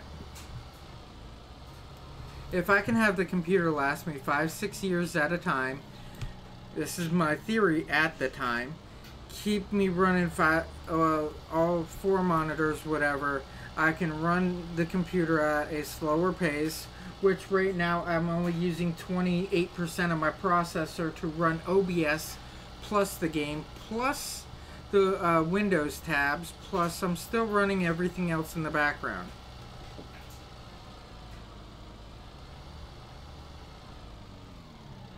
IBM kind of shit-can themselves in the personal world. IBM is mainly, like you just said, industrial stuff. But when you're paying for an IBM, everybody's like, well, I'm paying for an awesome name. You're right, you're paying for a name. Notice how I left out the awesome part. You are paying for a name. You're not paying for awesome nothing. If you want to go into industrial stuff, IBM is not the way to go anymore. Everybody's moving into, like what I'm using, believe it or not, Intel. Intel powers more businesses now than anything. IBM is used to be, wannabe, has been.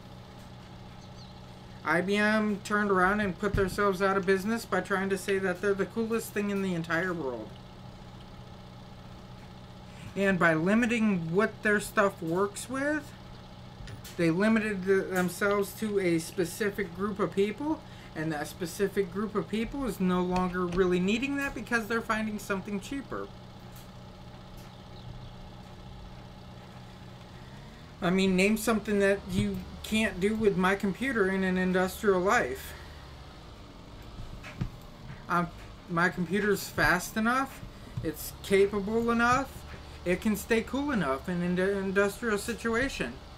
And tell you the truth, if I was thinking about just going overboard with this, well, with my next computer, just doing stupid crap with it, waiting for the 2080 cards to actually be worth a damn, getting a couple 2080 cards, putting into it, turn around and get a completely off the wall water-cooled system where I actually run the water cooler into a, you know, the cheap Walmart coolers that you can get, the foam ones. I was going to run my cooler for my computer into one of those with ice in it. The only thing we really use computers for in school, CNC machines and 3D printers. Okay, so here's one for you. Have you ever heard of the name Barnacules and Nerdgasm? Because he does a lot with the printers, the 3D printers. That is his big thing that he does. And his 3D printers are just amazing, but yet affordable to the public. I mean, CNC, don't get me wrong, CNC is awesome. It's amazing. But for public use, CNC is just too much. I would love to learn CNC, but, I mean, it's just something I want to learn, I don't want to use.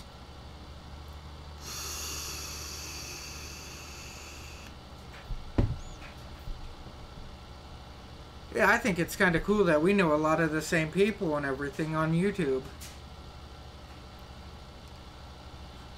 I mean, I fell in love with the whole YouTube and everything and how everything comes about on it.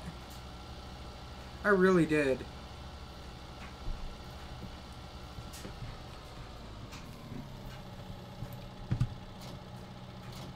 Why did I just drop that? I didn't need to. I am really debating on getting that bale pickup thing, that bale stacker, so I could just drag it across these fields and pick all this up. This is getting ridiculous, doing it one at a time.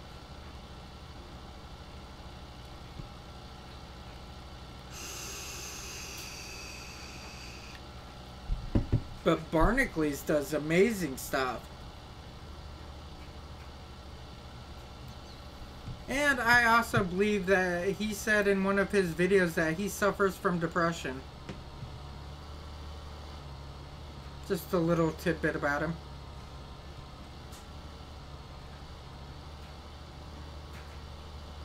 But straight out the book, I think Barnacules is amazing. The little stuff that he does on his videos are some of the most helpful things in the world. Like, I never thought about using super glue on my desk to straighten up wires. Never in a million years would I have thought of that. And my wife uses the hot glue gun for everything. Hot glue and everything on your wires on the desk and all that, you can organize them so easily. Like, I need to get a larger, what is it, battery backup for my computer. I do. A larger one would just help me out so much.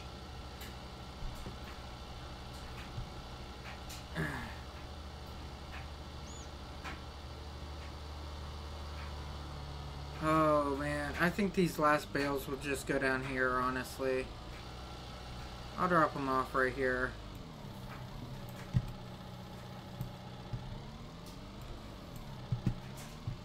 I've been watching a lot of YouTube ever since I got my tablet. RCA tablet powered by Android. I have about 3 years and it's not really that fast anymore, but it's okay. Well, I mean, honestly, tablets go out of style before you even buy them. They're like cell phones. If it works, hell, use it. If all you're doing is just watching like YouTube with it and doing minor little things here and there, a tablet will work wonders.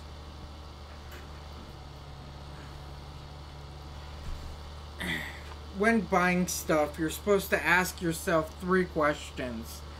1 is how much I'm going to use it. 2 is, can I find something cheaper? You know? And like 3, what am I going to be using it for type deal? Or something like that. I don't know. I don't remember, but you're supposed to ask yourself like 3 questions when buying anything. And if you cannot answer any of the questions, or if you miss at least one of the questions, you're not supposed to buy it.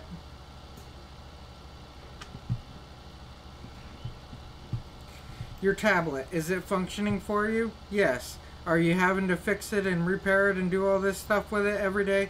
No. Is it saving you money by not buying another one because it's functioning for all your needs? If the answer is yes, then keep it. My computer is functioning for everything that I need it to function for. It really is. It's doing everything I want it to do. I'm keeping it. I don't have any reason to get rid of this computer right now. Well, I'm not even going to bring up that subject right now, not until, like, after Tuesday. I look at things for functionality and everything. I bought a truck. Why did I buy a truck? Well, because 1, we need a 3rd vehicle. 2, we move a lot of stuff all the time. You know? Like my wife, we load down her vehicle like no tomorrow because she does yard sales and stuff. You see, I'm looking at functionality.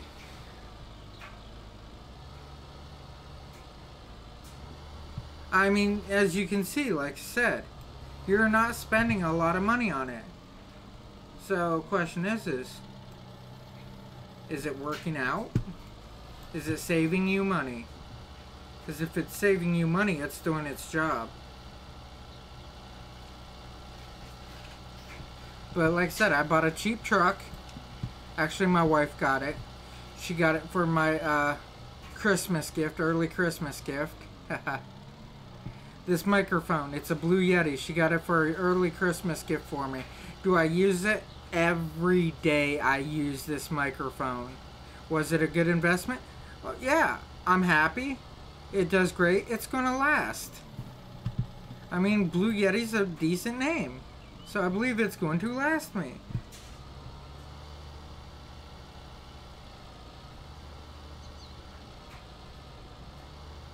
I mean, I might look at things a little bit different than the next person, but at least it's not wrong. You know what I'm saying? It's not wrong to see things in a different light.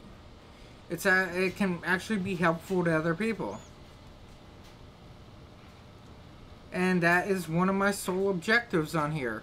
Be helpful to other people. $10 on Amazon, so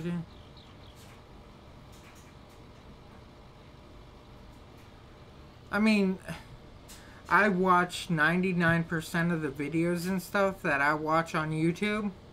I watch on my cell phone.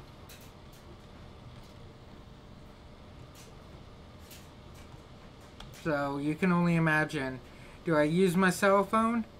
Every single day. My phone goes non-stop some days. So is my cell phone worth the $800 I put into it type deal? To me, yes.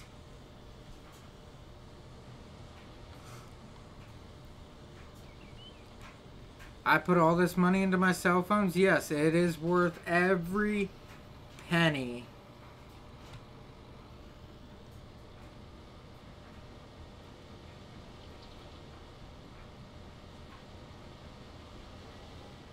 And that's how I look at things. How useful is it? Okay. Will I use it later on in life? Well, yeah, I'm going to.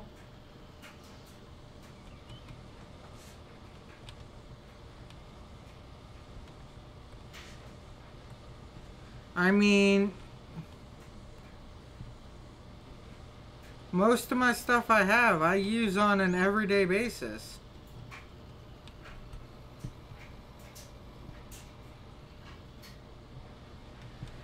Now, things that I don't use is I got a bag, I don't know how you want to call it. I call it a go bag or emergency bag type deal. I have one in my vehicle. That is a camping bag for me too. But does it have stuff I never even touch? Yeah, it does. But I mean, I bought a knife that's on that bag. Has it worked for me? Yes, I used it to open up food several times. You know, when you buy those cans that are not a pop-top can. Yeah, I hate that crap. I bought a few cans that weren't pop-tops. And that knife opened them without a problem. I look at things in the emergency situation too. Is this going to work for me in an emergency? Yes. I got blankets on that bag. Will they work for me in emergency? It gets cold here. Yes. If it would never get below like 50 or 60 degrees or something like that, would I ever need the blankets? No, not really.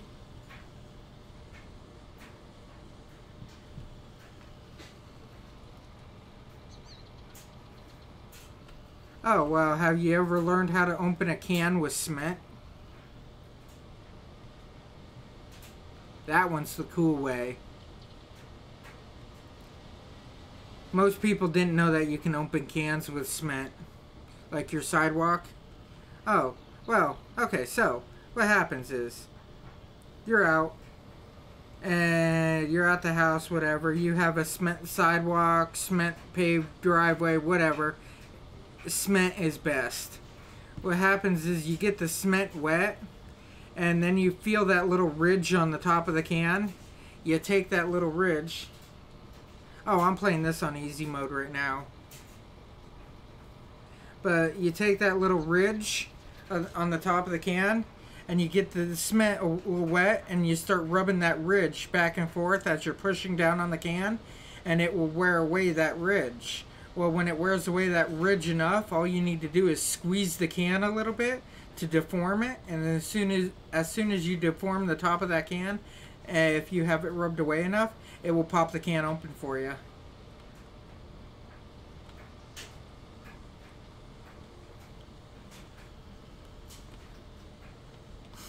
I've done that before just to prove it to somebody.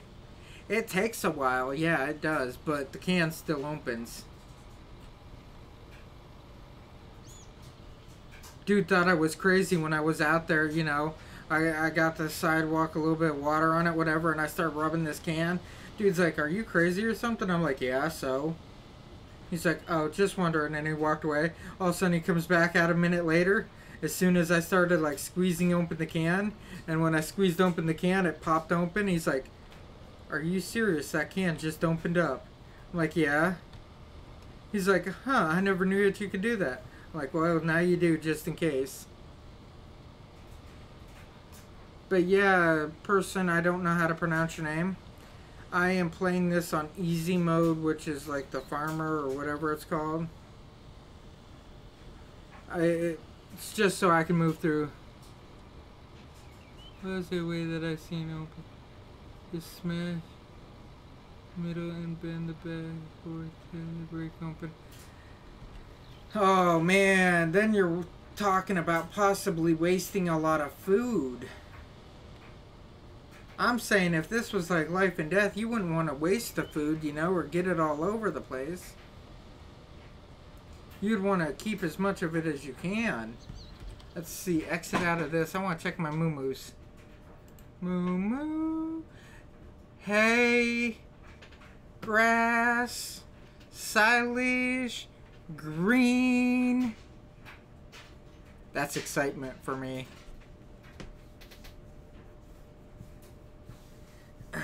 I mean, you can also carry, what is it called, a P38 or whatever.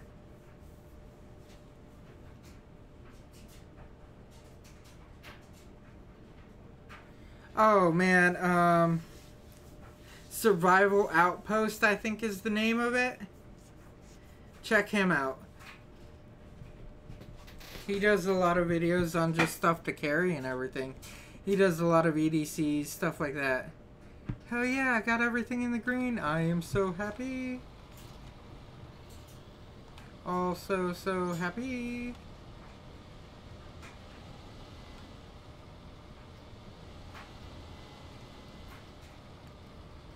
I got my grass growing.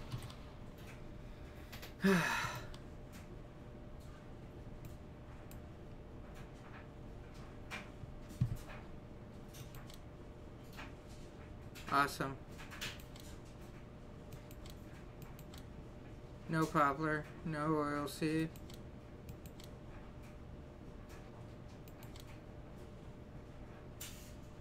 Yes. I got that whole coin. I am happy. Alright, narrowed all that down. Now I gotta worry about that for a little bit. Alright, did the hour switch yet? No, not yet. Oh yeah.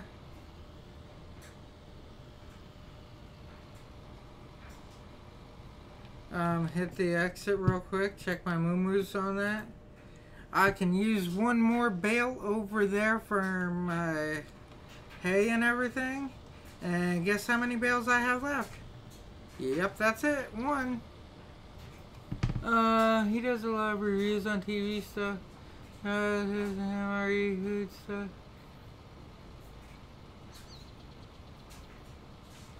Oh yeah, I mean, I don't know. I do like some people that do reviews and stuff, but not always. The main reason why I don't like the people that do the reviews is not because of who they are or anything, you know. It's because of a review is more set as a personal opinion. Alright? And what one person likes and stuff may have nothing to do with me whatsoever. You know? They might really like, oh, I love this knife here, or I love this, and I love this, and I love this. Okay, so I go buy it, and I might just 100% hate it. I mean, there a lot of people, the reviews that they're doing are not practical. You know what I'm saying? I can do a review and say a pop bottle is just the worst damn thing in the world. A pop bottle sucks. A pop bottle, there's no real use for a pop bottle. There's nothing for a pop bottle. Well, I can turn around, take 5 minutes of my damn day, and tell you 100 uses for a pop bottle. You know? Now that's the type of stuff I like to learn about.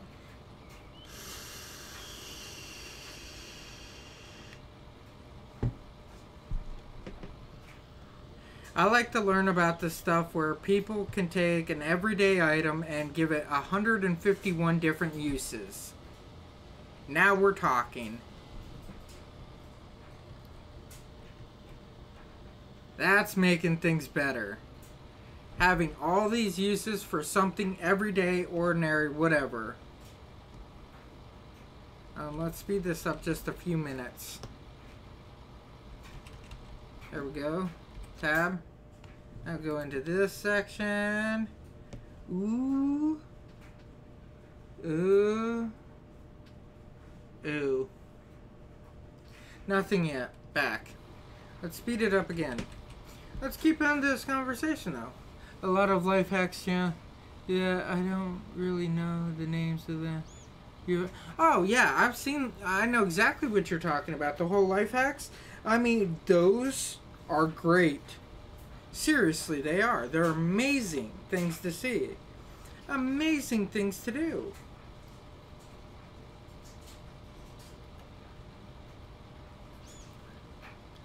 And I love them. I really do.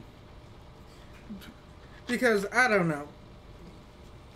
If you go camping, you know what I'm talking about. When you're out there doing all your camping stuff and you're out having a good time, blah, blah, blah, blah, blah, whatever you're doing, alright? And you really look into it and say you need something and you ain't got it. Well, what do? Well, that's really simple. You take whatever, you improvise with whatever you have. You know? Like, here's a really good one for you. So, my wife and I went out camping with her family. Like I said, she is a very family-oriented individual. Alright?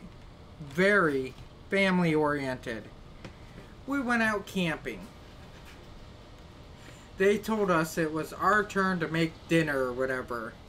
We said no problem. We ran to the store, we bought some eggs, we bought some ham, we bought, you know, a little bit of this, a little bit of that, green peppers, onions, stuff like that.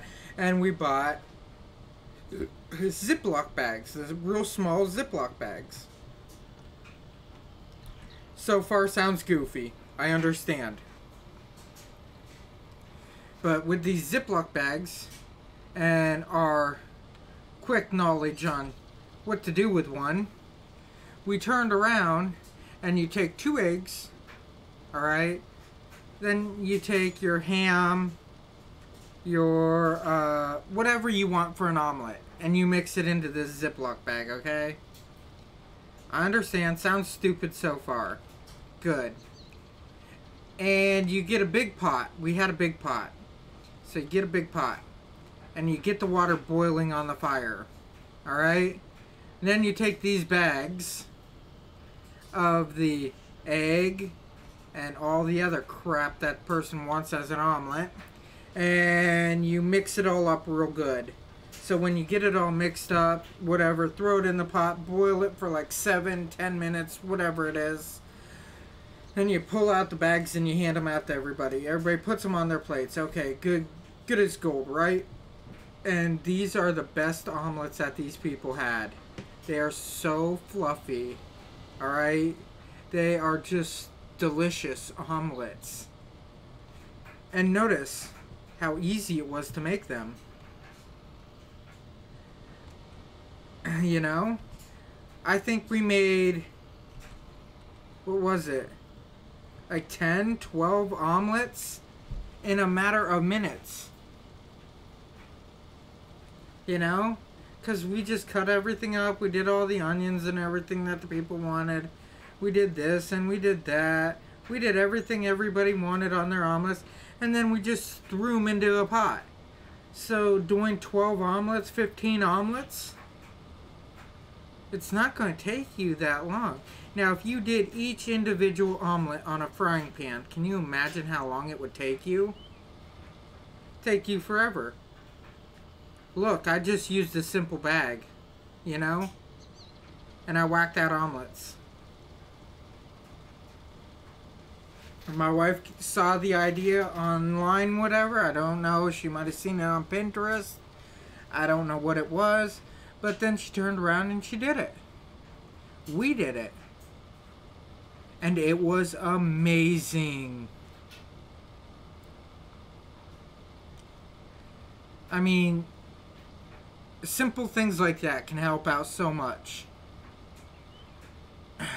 What else have we done? I'm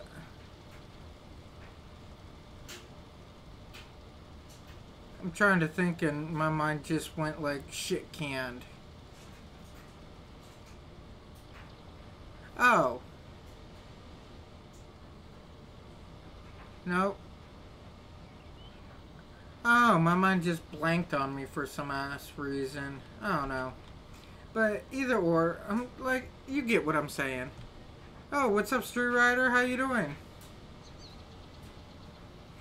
But yeah, we made these simple omelets and everything, and it, like I say, it's still blown my mind how good that they were.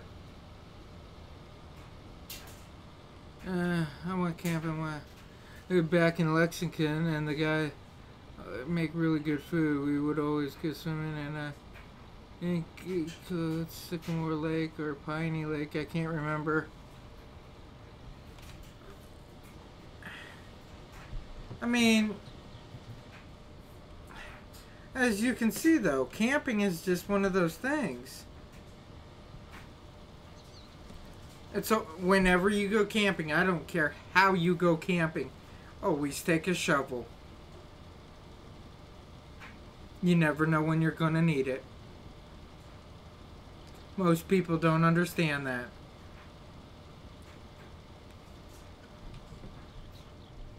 I don't know what's so hard to understand about always take a shovel, but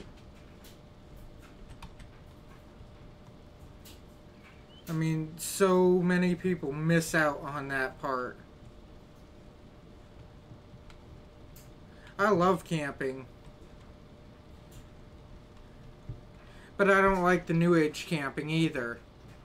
I think the New Age camping is just retarded. I call them tent cities that people go to. Why the hell would you want to leave your town and everything to move into another town and live like you're homeless? Seriously, that's what it basically is, you know? And where are we? I think it was Bar Moccasin or Copperhead. Oh, man. So, here's a dumb one for you. Alright? Always remember this one. If it's got cat eyes, you're dead. Simple theory.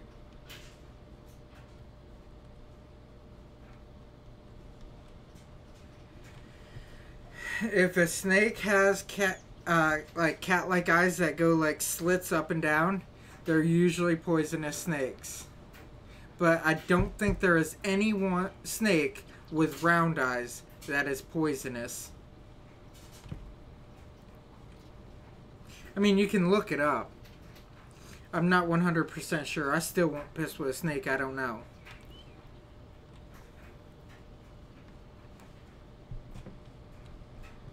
Now, like little gardeners like we have around here everywhere. Oh yeah, I'll snag one of those up in a heartbeat and chase somebody around with it. It's fun.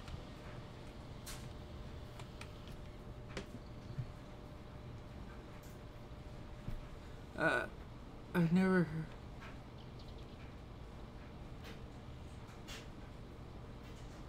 Oh yeah, if their heads are like arrows, the venom will go through you. But if their head is round, you're good to walk on the ground. Yeah, I've heard that one.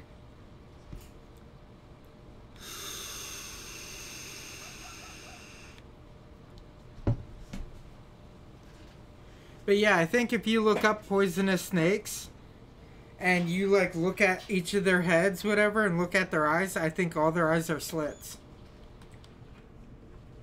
I really do. Harvest, field 4. What is... Oh, Harvest 16... no. I'm done with the potato crap. So, field 7. Hi, you switched over. You just want to intimidate me with that whole football gator stuff. I understand.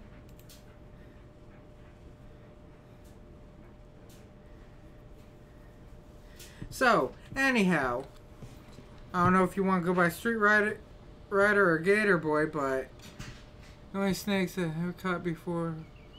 Right around, I've seen Black Racer go across the driveway before.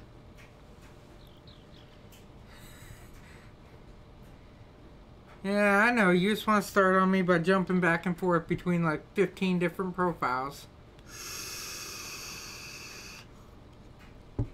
Ooh. I just caught something. I gotta go over here and change this. 22. And I'll name this CLEANING FARM. Name the farm up. Okay, I'll change it saved. I think it changed over. HH. I know, you just want to jump back and forth on me now. I don't know. I think that'd be a good deal on that one. Field 4. I mean, I'll borrow the items. No problem. Okay, grab them. Take it up to field 4.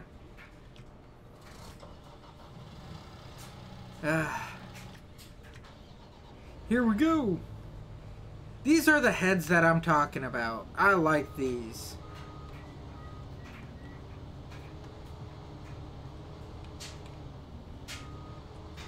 I'm trying not to knock over the sign and stuff over here. I know, I gotta push it out. Gotta get mean with it. Why would you use one of those? The header trailer is what I'm going at.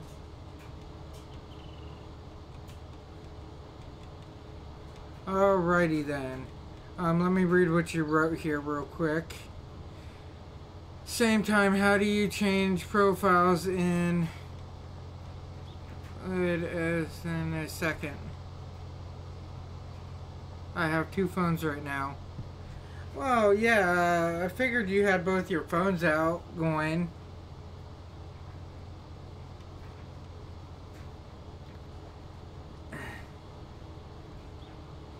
I know, you just want me to be all split screened on you. I gotta hurry up with this field 4 because I want that field 8. I know that that's not potatoes on there. I know it's not sugar beets, so that's good. Okay, turn that on to cruise control for right now. Ooh, I got 6 people? That's pretty good. I'm happy with that. Theo, what's up? Oh, man.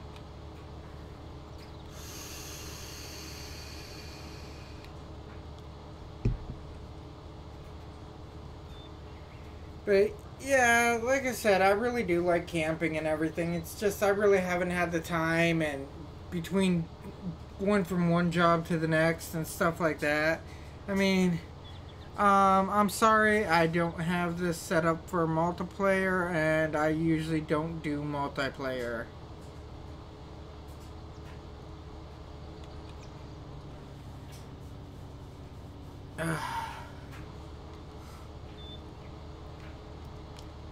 But, I mean, camping is just one of my favorite things, really.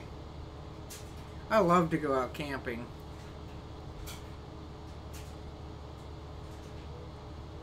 I think you meant BYE if you're leaving.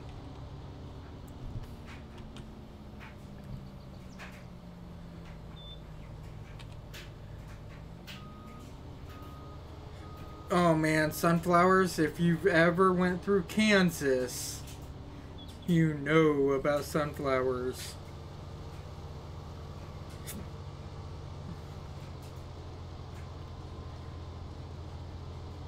Kansas has so many sunflowers. It's like ridiculous. I was driving down the interstate and nothing but sunflowers. Your voice is echoing? Well, yeah, you got me on two phones. It should be echoing. And if you have both of them up to your ears, it'd be like echoing through your head. Camping, I know, just do engine rebuild, go-karts, and most couple of my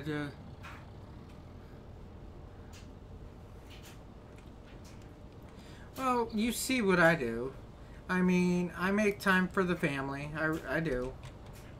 I love going out, doing the whole camping thing. Another thing I do is I have my bike and I love to ride bike. I can ride for hours a day.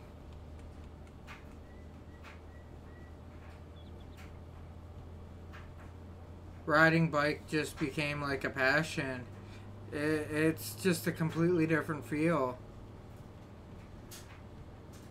And up where you're at, hell, building engine, doing small engine repair, you can make a killing on that, can't ya? Well, I'm up to 7 so far. That's pretty good. And I know, it's always around 2 a.m. that I get all these people coming in.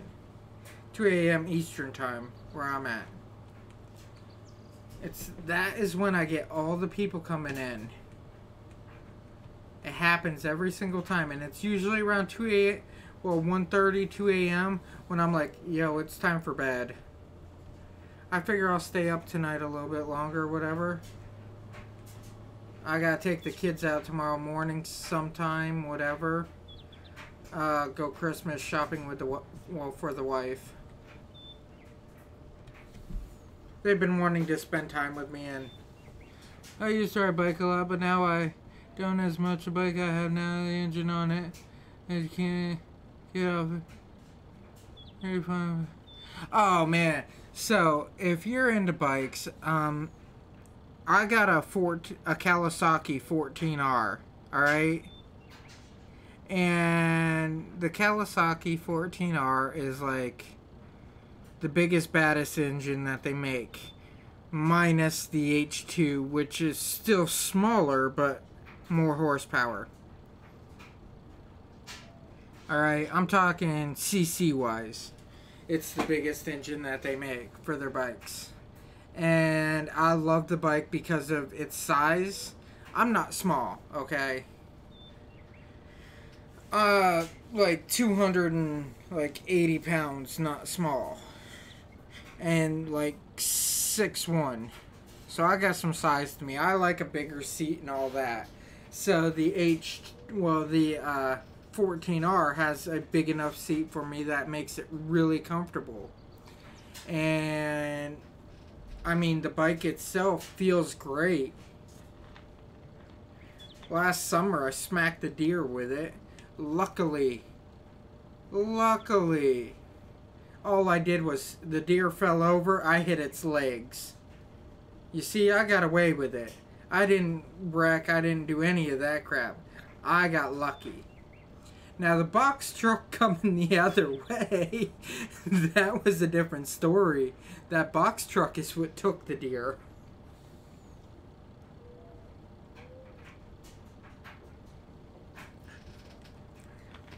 Deer are one of the worst things around here. I know people that's hit them on four-wheeler, hit them on snowmobile. They hit them all of the time. I know people that's got like 5, 6, 7 deer in 1 year. The most I ever got in 1 year was like 3. But like I say, I know people that's got like 7 in a year. Ooh. I want to check this out. I'm still so used to hitting I for information, and now it's escape. Check on this chicken. I'll have another one here in a little bit. I have so many boxes of eggs. Cattle, that should be going up. It really should, because everything is in the green now. Don't tell me I do need TMR, because that's just going to upset me. But I'm going to tab into this guy here and swap out front ends. So I can just clean up.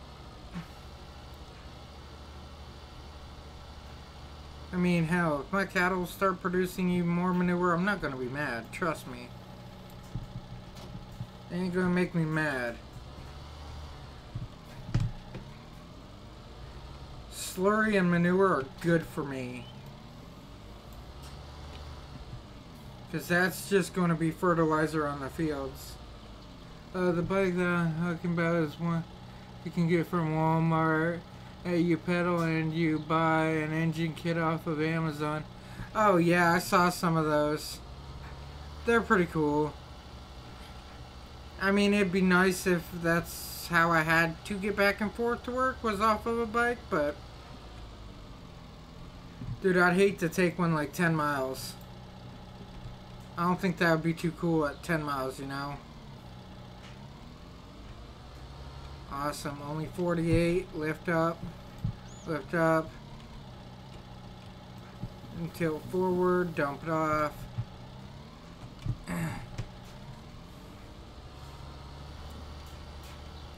My cattle should be really happy with me. But no. I think cattle and pigs are the most damn pickiest animals in the entire world on these games.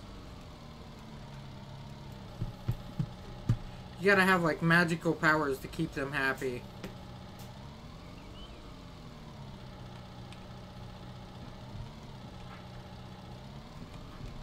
And come on up, lift.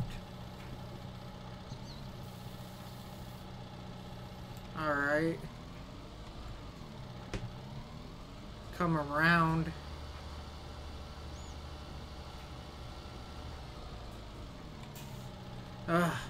Maybe that will make them happier.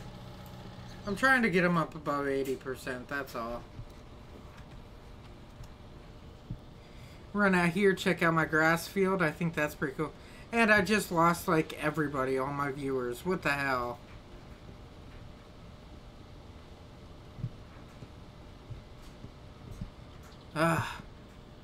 People are so difficult at times.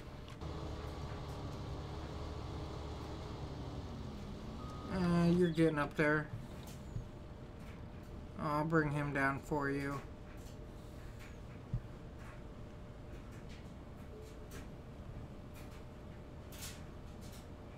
Yeah, I know. It's like I was watching it and it's like I have 6 people. I think I seen it smack 7 for like 1 second and then it's like, oh, you have 2 people. I'm like, are you kidding me? Oh, that ain't bad timing.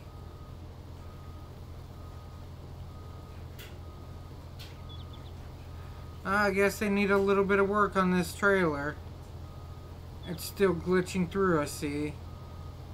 You look into the back there, you see the crops glitching through.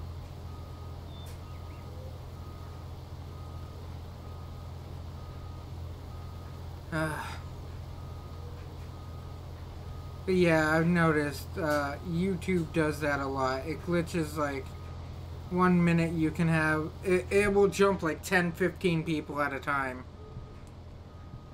Brad M73 was talking about that. Because he got Farm Simulator as pre-release. And he was talking about how his numbers are like 50 people 1 second and like 30 the next. And then I go 50 to 40, up to 60, down to 50, up to 70, down to 50. Stuff like that. He's like, it's not accurate at all. But I think it has to do with YouTube's new system on how they handle things. Check my crops. Okay, it says that they are okay. I see the pink moving in. I'm going to wait until the pink covers over everything before I get rid of it. Pink is weeds. But yeah, it's like Theo said something, it's gone. Then, well, actually it was Street Rider said that it was echoing. I said something back. You said something to me, and then 6 people dropped down to 2. It's like, are you kidding? It can't go that fast on me. That's just, like, beyond bizarre.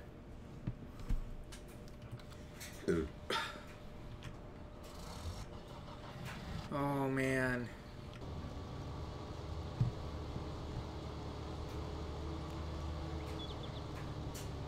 Helper F.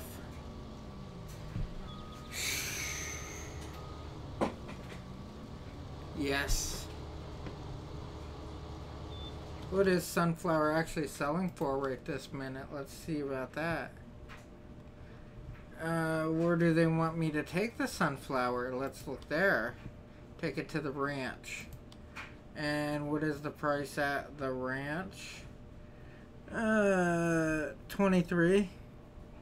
That ain't too bad, I guess. Not like soy. I'm waiting for that to go up more. See if it goes to about 27. If it goes to 27, I'm selling.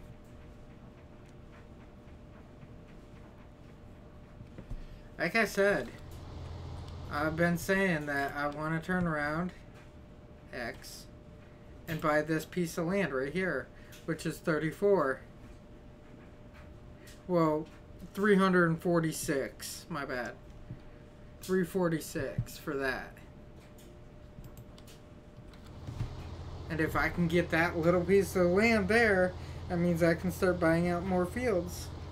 I remember growing sunflower. Yeah.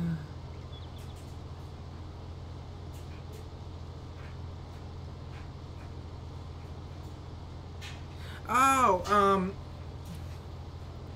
so you can use, like, it's not really a fertilizer, it's more like a depestilizer, alright? It's not an herbicide, it's, like I said, a depestilizer, and it is, where you plant like sage, I believe it is, and if you plant the sage around your gardens and stuff, it helps keep away a bunch of the pests. Like, it helps keep away spiders, stuff like that. Well, yeah, pesticides, that's the word I was looking for, but I mean, pesticides, I always prefer going with organic. I just do. I know they cost a little bit more, but it also helps with the flavor of the food too.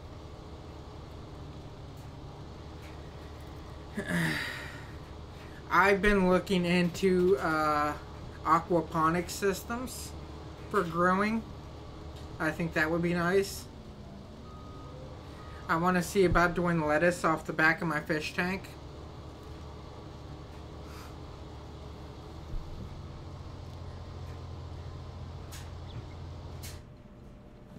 Wow. I'm really taking a bite out of this field, but he's going so slow. That's what I don't like. 17%? Are you kidding me? Tab. I got all the grass and stuff I need. Like I said, I think I'm just going to keep like an eye on this here. Whenever I see this like hit a 27 area, I'll sell out. I don't want to do it too much because what happens is if I'm selling out too much of it, it causes all the other prices for everything else to go skyrocketing, and the price of the soy to drop. But if like wheat or something like that, barley goes skyrocketing, it's still not really worth a damn to me because I'm not pulling enough of it off the field. That field's going to be some money. How is my cattle and stuff? They're at 100%.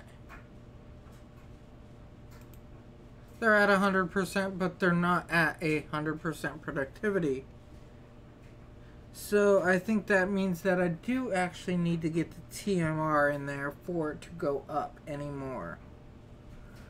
I think they're going to stay around an 80 because of the TMR. Alright, what are you at? You're still about halfway. Alright, that's no problem. I'm gonna get over here and just get them some more water. I'm trying to keep them cattle as happy as I can, but oh my god, is it turning into a damn headache?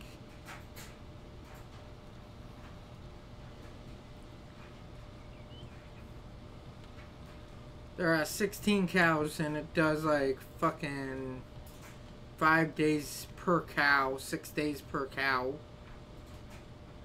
And I need 20 of them.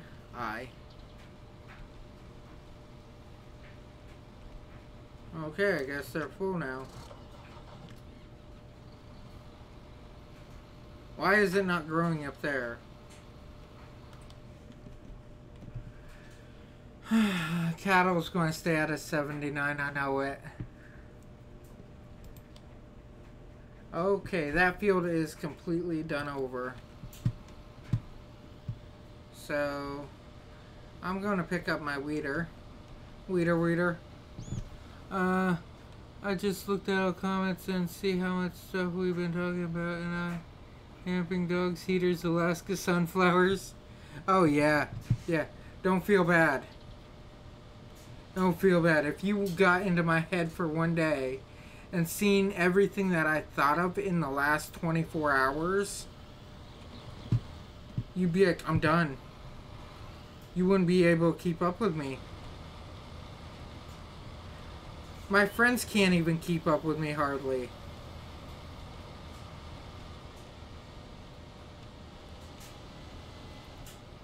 X.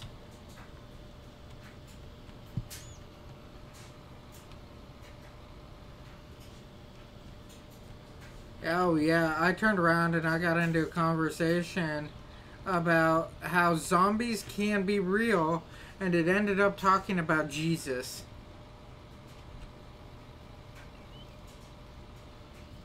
Yeah, try that one. That's like a leap that only Evel Knievel and women can do. Oop, tab. Alright, cut those wheels and get going. Your objective is to empty him off.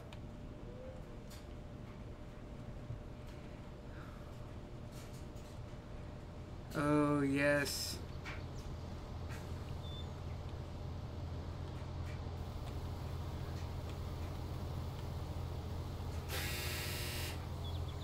Awesome.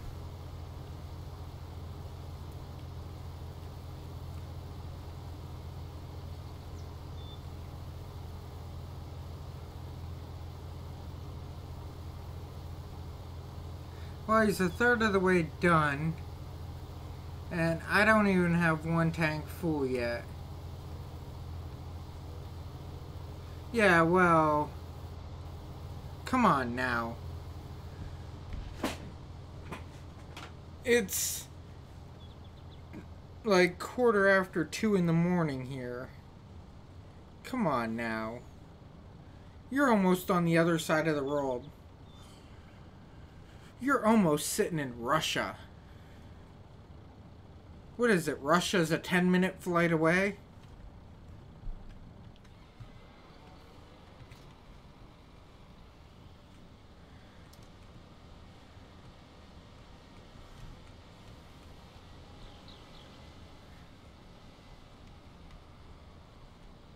Here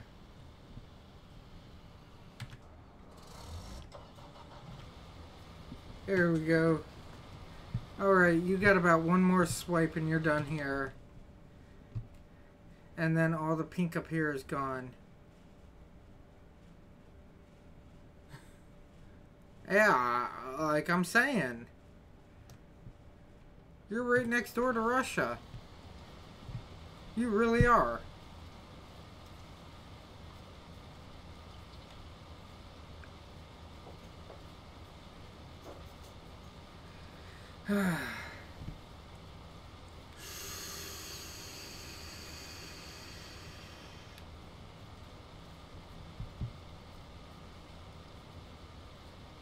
$10:18. Oh man.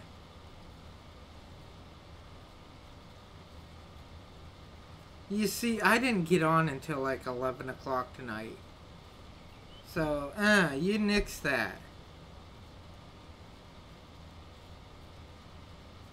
And anyhow, Dom, you haven't yet watched all my other videos, have you?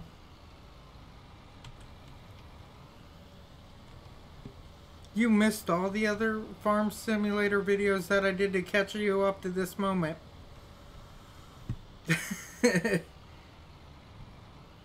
I need to fix that. And you get to see all my mistakes and all my screw-ups and all that in them. And you understand why I ain't got any money right now. Well, yeah, you watched the rest of that one.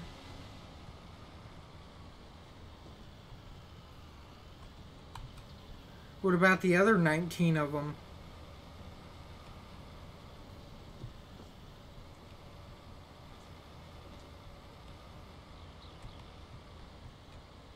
And tab. Okay, this will be getting hit here in a little bit. I have not seen those yet. Yeah, you get to see all my screw-ups and all my learning sessions. Oh, I'm back to 3 people.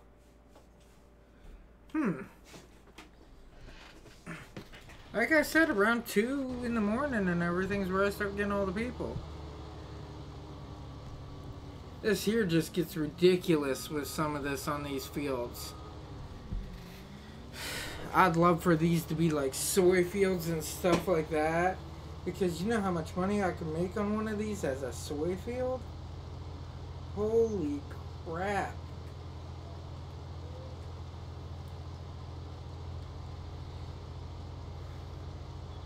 If field 8 was a soy field and I turned around and knocked it out about 3 times, I could damn near start buying entire plots.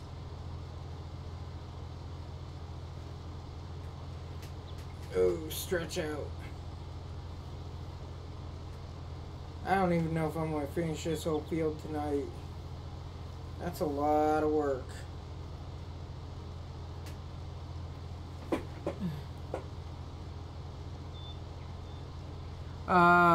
3 hours, 3 minutes, and 42, 43, 44, 45 seconds.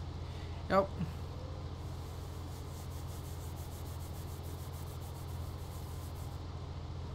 Yeah, I've been playing for a while. I think my longest video on here is about 6 hours.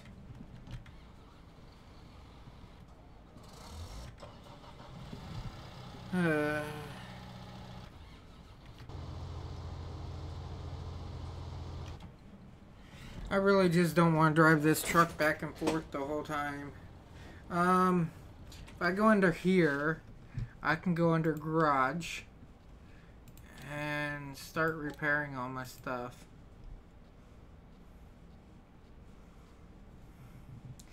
Yeah, I know some stuff needs repaired.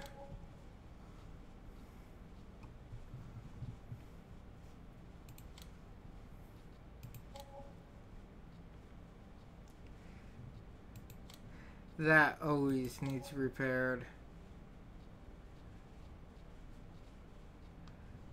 My baler?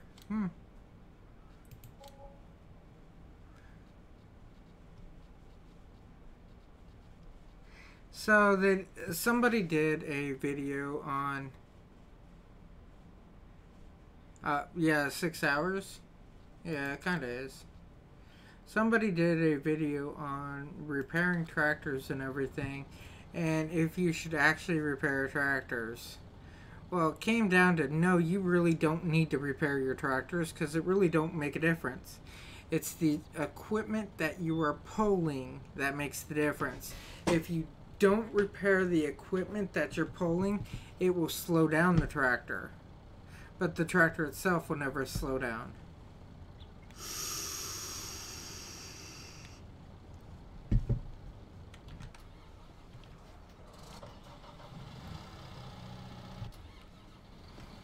I don't think that... Nope. This is the most important thing to watch right now. Just going back and forth. Back and forth. And it is almost halfway done. See? 30%. Still 79%. I don't know what I really need to do. But in a couple more days I get another cow. About 3 more days I'll get another cow. Remember in Tennessee when we used bush my mom's son's house, there's always cinder blocks. Oh man, cinder blocks are so bad for brush hogs.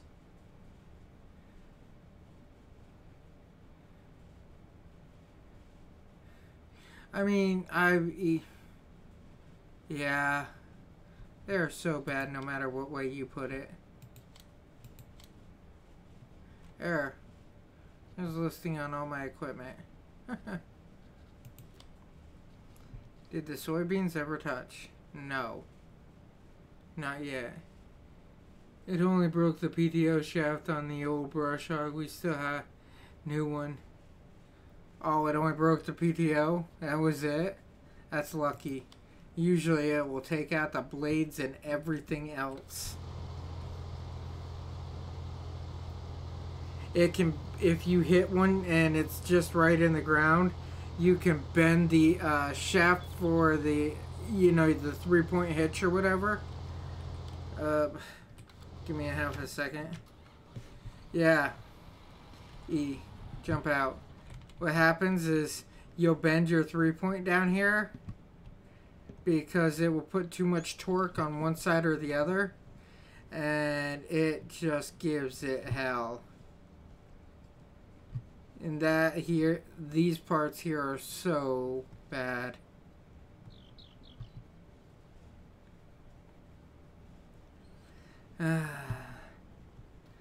Yeah, I'm wanting to get me a tractor. I just want to do one field with it. And I've been looking at like different things that I would want to do for the field.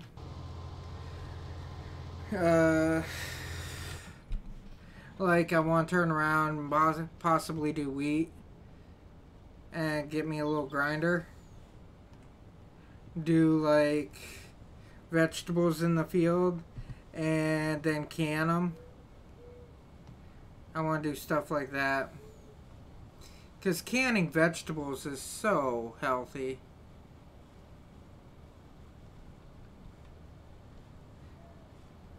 And after a while, if you do enough of them, you're actually saving money like no tomorrow.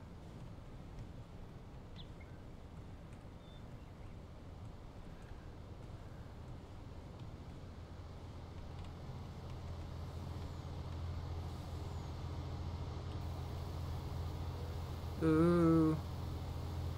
Is it gonna fill it?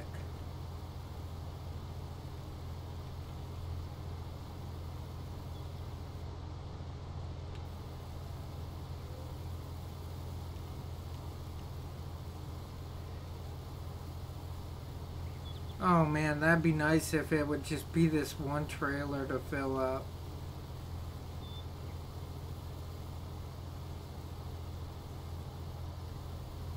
That would be nice. Uh...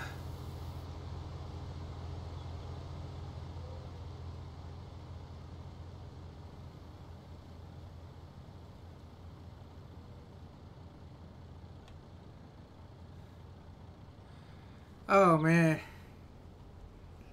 So,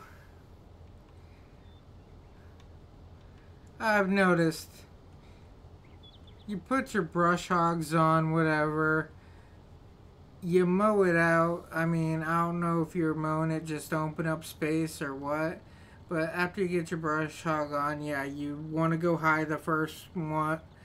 You want to do it in like 3 stages depending on how high it is, so you don't hit too much. And then after you get done with that, usually you can put like a roller behind it, like an 800-pound roller, depending on the size of the tractor and everything. But you put a heavy roller on the back of it, and you start flattening everything out like that. And after you get the roller to flatten everything, then you want to dig it back up, like with a tiller or something, and then roll it back out. I've seen that done. They use that to flatten it.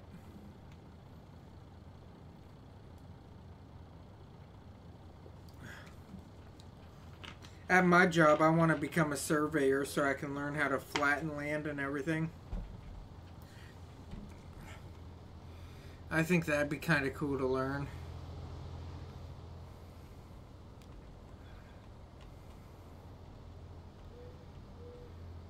Now let's see. He's saying 38%. I think he's a nut job. Ah, see? That's what I'm talking about with the weeds.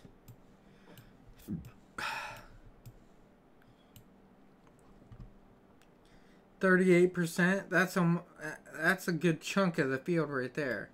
But I also think he's bringing into the whole idea of what is it called? Bringing the grain over too. Oh, this dude's cut. We don't really plant anything in it. And tractor is only a... Yeah, Ford stopped making tractors, what, back in the 80s? I believe it was the 80s when Ford stopped making tractors. But, I mean... honestly, to plant stuff out, I've narrowed it down to... well, I'm starting to narrow it down to a simple science to plant everything out. And with how I've been looking into doing the planting, oh man, I can get 2 harvests a year if I do it the way I've been thinking. But the problem is I just don't have the money to start it. You know what I'm saying? Because the one piece of equipment that I want is about $3 grand. Because what I do is I start all my seeds early. Like, I'd be starting my seeds here probably February. Yeah, it's only 4-cylinder, 27 horse. I think it was made in 1950 something. Well, honestly, 27 horse, okay? You don't think about... you can't always think about it in horsepower, okay? Not with a tractor. When you're talking tractors, it's torque. If your torque can pull the equipment, you're good. Because back with those older tractors, think about it. You could pull cars today backwards with a little tractor like that. I have a 50 horse tractor. Okay, I got a 500 horse pickup. Well, why is my tractor pulling your pickup backwards?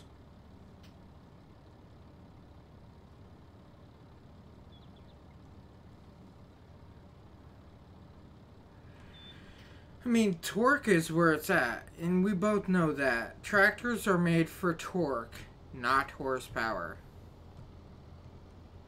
I mean, I hate on here that they don't have torque ratings.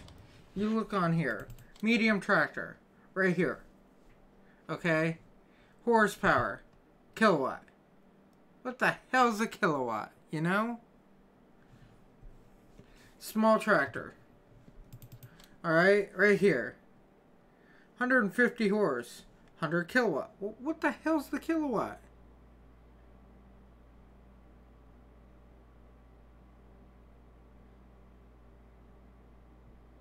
Yes. Yes. That's basically what it is. Horsepower is the speed of the work being done. And the torque is how much it's doing at once. I mean, you can have all the speed in the world. Okay? But if it can't do anything, then what's it matter? Simple theory, okay?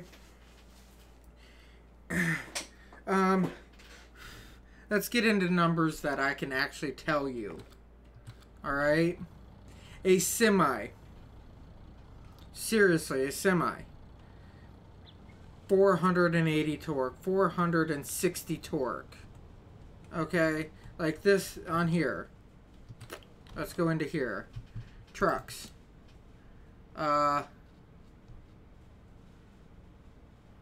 This one looks like a W9, okay? 600 horse. No, too much. Nobody really runs 600 horse. 550. Nobody really runs that. 440. Perfect. 440 horse. Or 460 horse, okay? Right here. Yeah, but it's measured completely different. That's the thing. This is 460 horsepower. On a truck like this, now you're talking about 1200 torque. Alright? When you're bringing in 1200 torque, you're moving 80,000 pounds down the road. Truck, trailer weight, 80,000 pounds. When you bring into a triple axle like this, you're talking 550 horse, 600 horse, and now you're talking about 1,800 torque. And he's moving 90,000 down the road like it's a toy. That's basically how that goes. You're pushing like 90,000 pounds down the road. It's a toy. 100,000 pound load. It's a toy. Lower torque than gas anyways. They don't make much horsepower though. That's just because... Well, you're right, then you deleted it. Diesel engines do a lot more torque than horsepower. You are right. They push... For every one horse that a diesel pushes, it pushes approximately 3 torque. So it's about a 1 to 3 on semis, you know?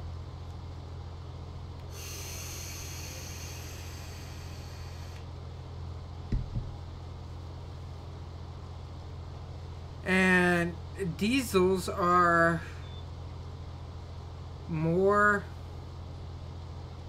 Well, diesels are a byproduct of gas anyhow. And then you gotta look at it on what type of engine you're running, what type of transmission you're running, stuff like that.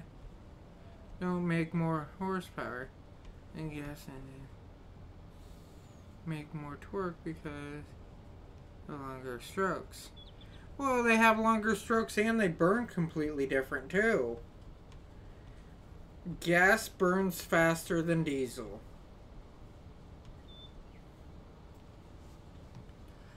But diesel burns slower and more powerful.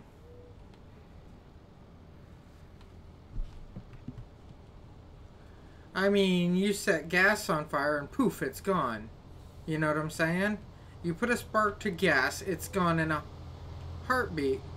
You put heat to diesel, and it burns for a little bit before it goes away. So yeah, it would need a longer stroke to it. But, you know, like we're saying, it's pushing a lot more power by that burn.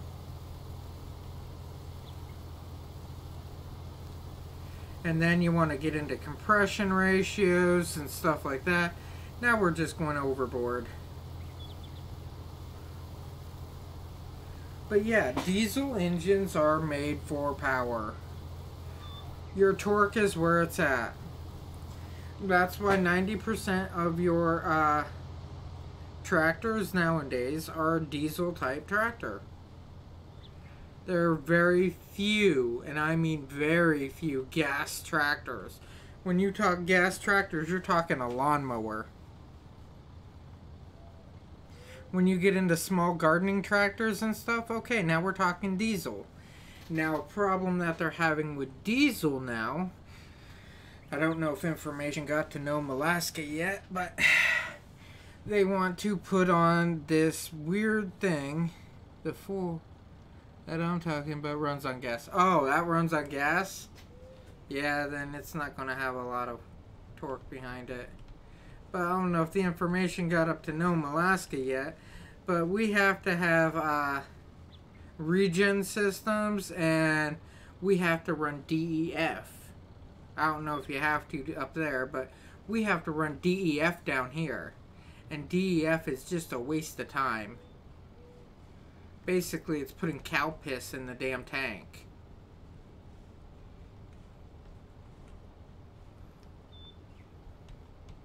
Because of the acidity of the carbon, or whatever.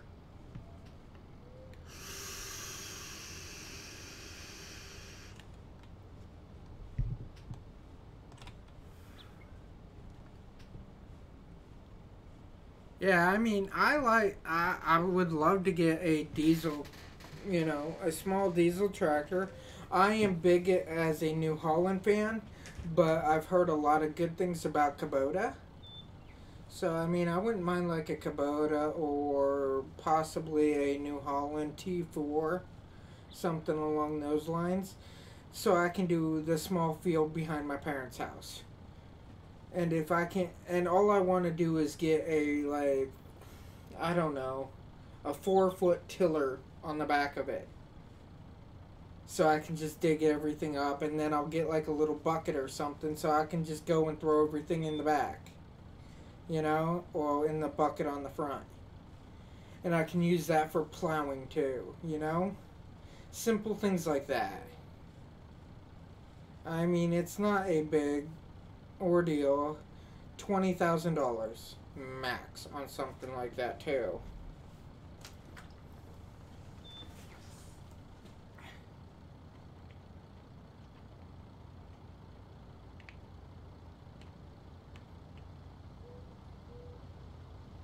Oh, the DEF? Yeah, the DEF is that blue cap.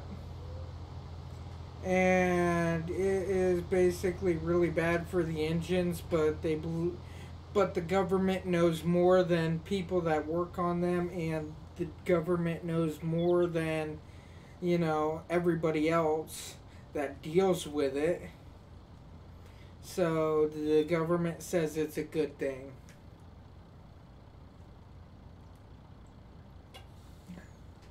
But yeah, it's the little blue cap. And DEF is one of the worst things that the government has ever thought of. Basically, it's ammonia.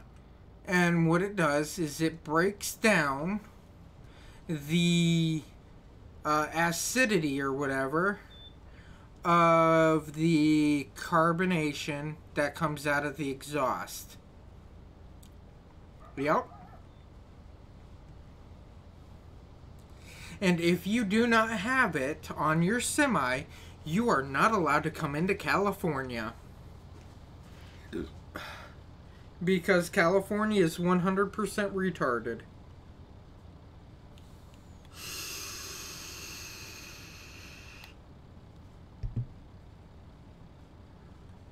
California is pushing for electric cars as hard as they can, but you ready for the best part about this?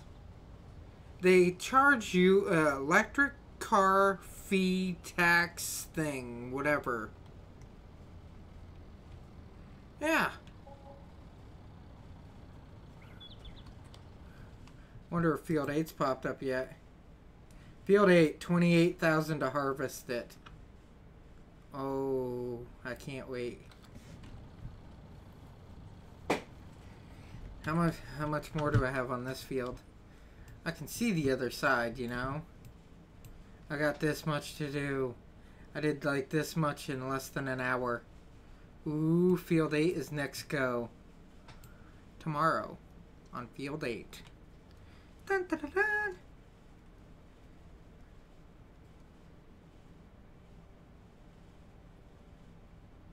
Yeah, it does. It basically causes the truck to go into a limp mode. Yep. Thank God the truck that I drive at work is too old. It really is. And me and my opposite, that's what we call them, as an opposite. Me and him both like the truck. Nobody else in the company likes that truck except for the two of us. But we're like old school redneck type deal. We both believe in the, if it's broke, if it's not broke, don't fix it. The truck's not broke, it still runs. We don't need a new one. Our truck runs for us perfectly fine. Everybody else has such problems with our truck. The two of us are like, meh, it don't give me that problem. And oh my God, the anger.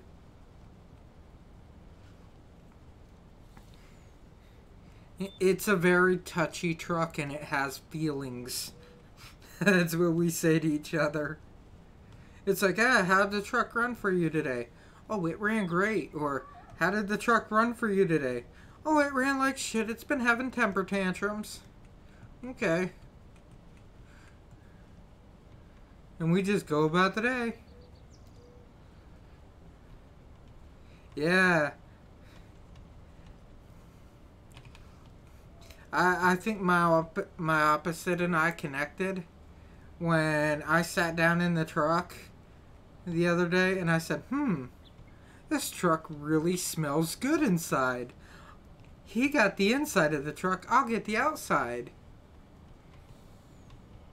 I know some people who drive diesels make their trucks real cool. Hey, pass. Oh, yeah. Yeah, if you get that truck burning right, it will blow black. Oh, man. But yeah, my opposite and I connected when he cleaned the inside of the truck. And that night, I cleaned up the outside of that truck. And this is like the oldest truck in the entire fleet that we did this with. And we're both like, yeah, this truck runs great. We have no problem. We can do what other people can't. And it's one of the tandems. So it has the twin axles on the back. And oh my God, is it amazing for us. We have no problem whatsoever. It's just everybody else does. And it's like neither one of us even touched the clutch in the truck. So that's what makes it even better. Oh, do you float gears? Oh, I don't know how to double clutch.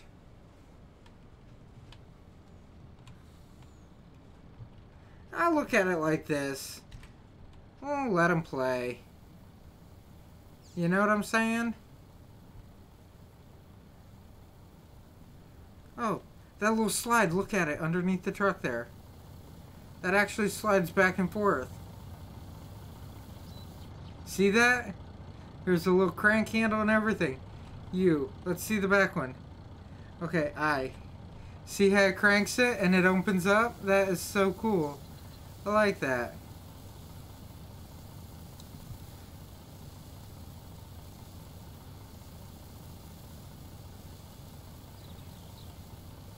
Now it's going to tell me like I'm almost like 90% done. I swear, 78% of field 4.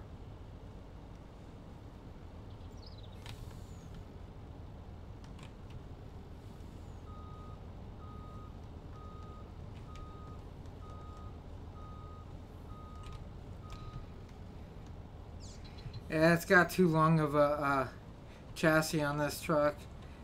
It don't like to come back on itself like it should. That's what I like about the Volvos.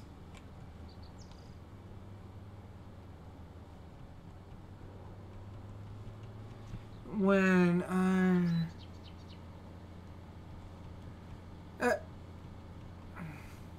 wait a second. Hold on. Did you just say moped? You know, around here, a moped's like a fat chick. They're cool and everything, till your friends find out.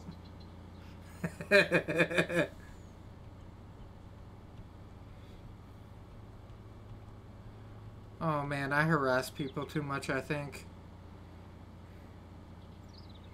Moped. Wow.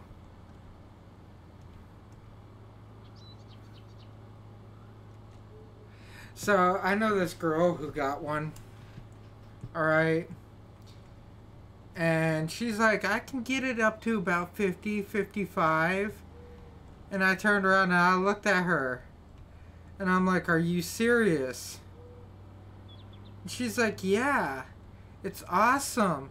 And I'm like, I don't think I can talk to you anymore. And she's like one of those stuck-up girls, like, I'm better than you no matter what. She's like, I like it. It's awesome.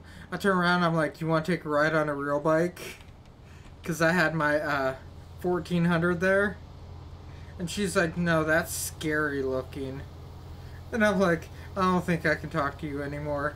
And believe it or not, I don't think I've actually talked to her since that day. Yeah. I hurt her feelings about her little moped that she thought was so cool.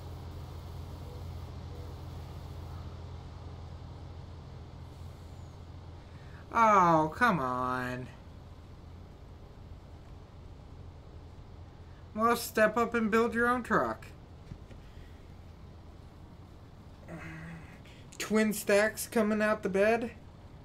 Hell yeah.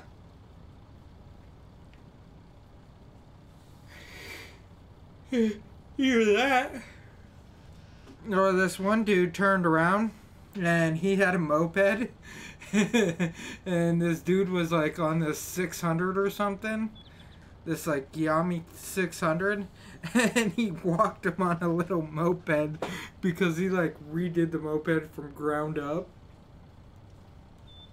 bored it out and everything, put like a little supercharger on it. He's doing like 90 down the road, 100 down the road without a problem. I already told the wife I don't want to go to like half these other countries like England and stuff. She asked me why. I said because. I'd say, okay, give me a bike. I want to go ride a bike. And I guess for the different types of bikes there, you have to have different licenses or something, from what I'm understanding. Like if you ride a like 250 and below, you get one license. Like a 250 to a 700 is another license or something, and 700 and above is like this extreme license. Oh yeah, there's a video of it. It's funny. He's like passing these bikes without a problem on a little moped. But I can't do the whole, you guys have a specialized license to drive a bike. It's like, dude, I got a motorcycle license. They'd be like, well, you need a special license to drive this cc of a bike.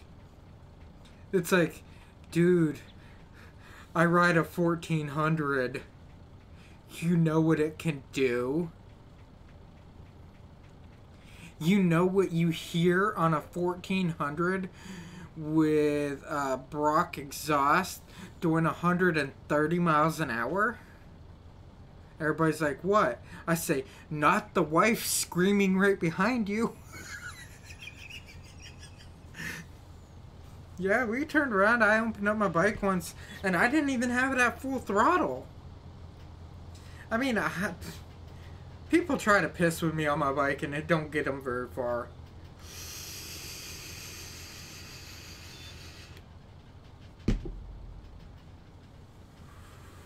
I had a Mustang race me on my bike. I kept up with him. I don't think I left second gear. When I can do like 70 in first gear, I don't even think I left second. This guy's like, I got a 5.0 Mustang. It's badass. It's like, dude, you ain't got shit. Have a nice day.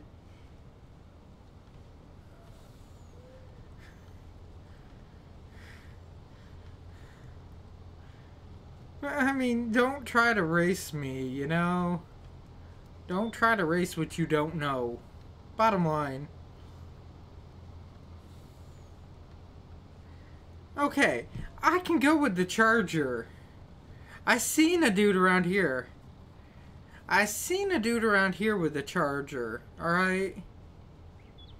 And this dude, I shit you not, he has them wides on the back and everything.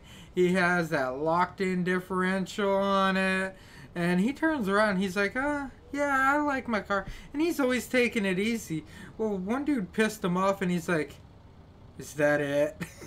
Like, oh my god. Is that all he has in that car? That ain't shit. He took his Charger and he stood it up. It's like, ooh, I don't want to race you. That might be a bad day.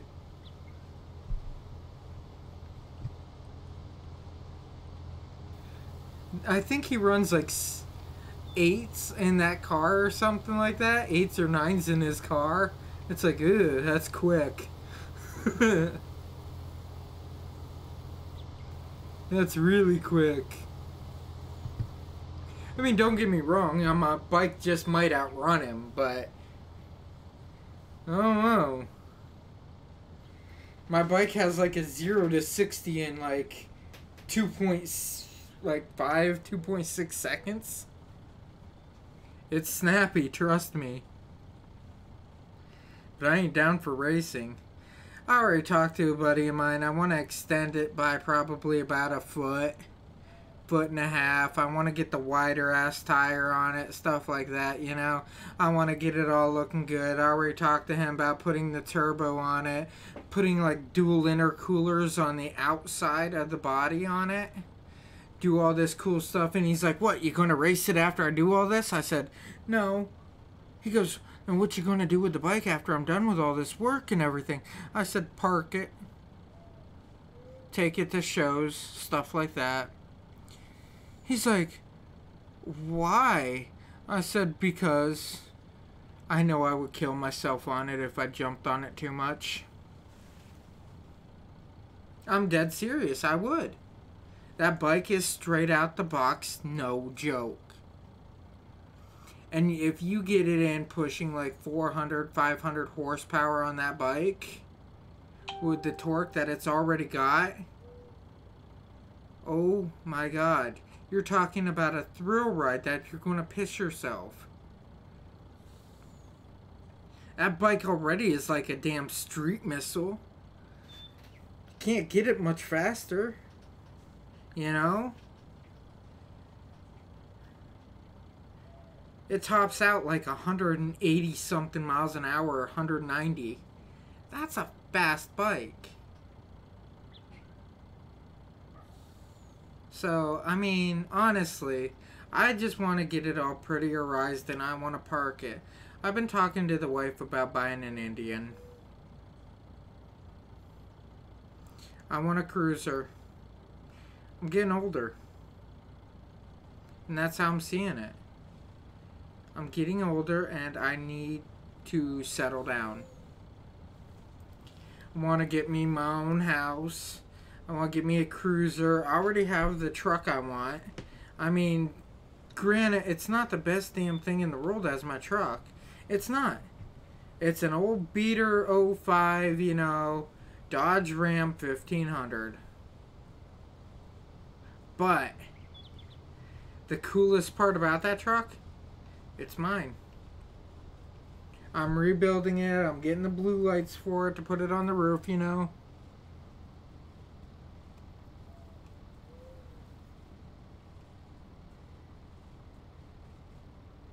Oh, yeah.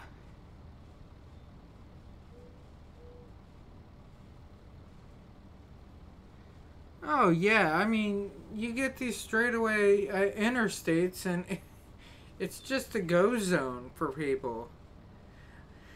I believe that they need to open up more areas for people just to open up, you know? Sign their death papers where the company can't be charged, but yet here's a, 5 mile straightaway.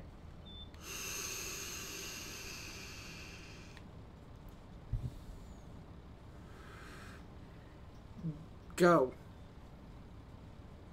That's what I believe that they need more of in the United States. Sign your death paper. Go. Maybe sign your death paper, pay us this much money, and go.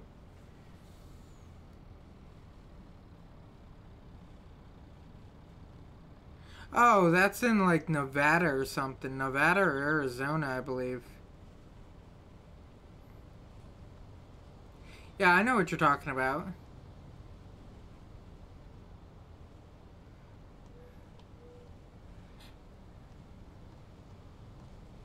The problem is with that, I mean, they actually have something called like race wars or whatever out there.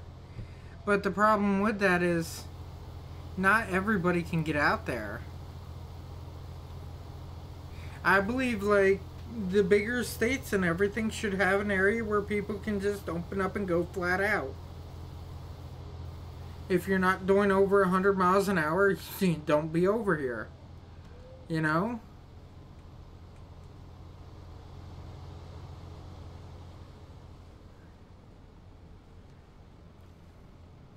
Every now and again, I like a little bit of speed.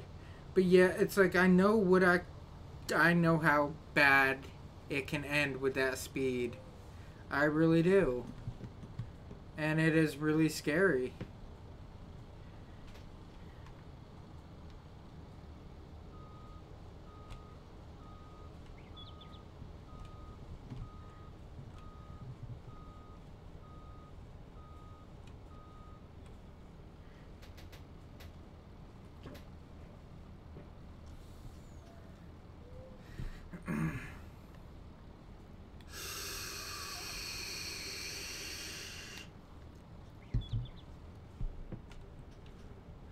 I think Field 8 is going to be later today.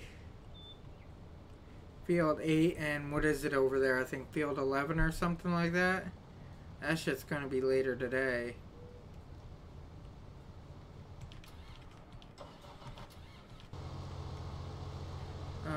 H. I want to get rid of you because I'll just do this. B. Yeah, I'll do this myself. Because I can do it a hell of a lot faster.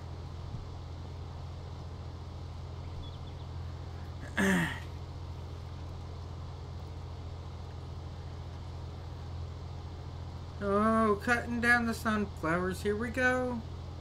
I'm cutting down the sunflowers. Here I go.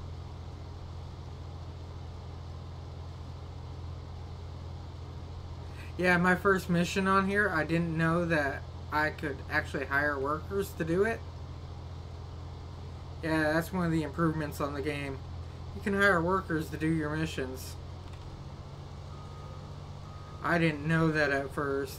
So I was sitting there doing out the whole entire field by myself, and I'm like, oh, there's got to be a better way. I can't wait for course play. And then it's like I find out that, oh my god, you don't need that anymore. You can just do everything on your lonesome now. Or, I mean, hire workers for everything. You don't have to be so alone.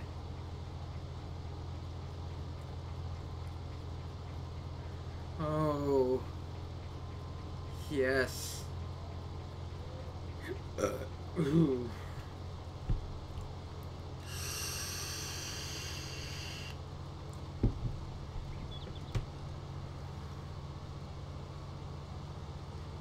Yeah, I mean, there's also like a Burning Man or something out in Utah or whatever that I want to go to. I heard that's pretty fun. I'm into trying new things, so... I mean, I'd be down with trying something like that. And this field is now done. Hit the O.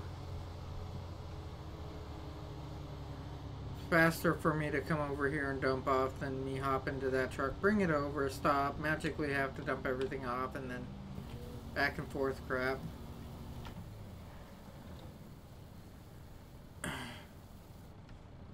And floor it, Holmes.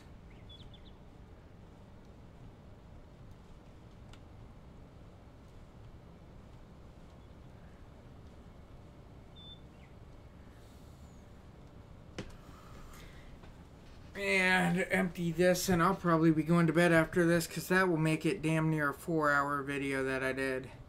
And I've been trying to cut down and cut off every so often, but, you know, good conversation I'm not going to cut out of.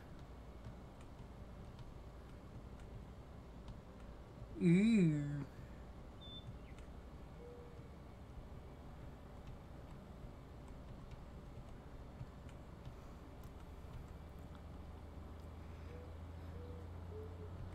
I think with my other field over there, I will be able to start getting some sheep going.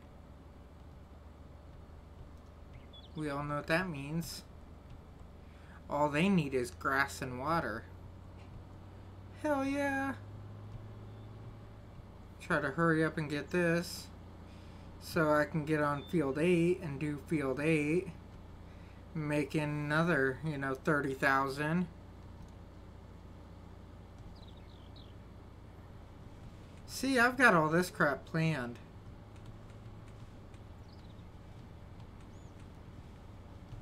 Whew. 51 miles an hour. That ain't too bad. The other trucks did like 60.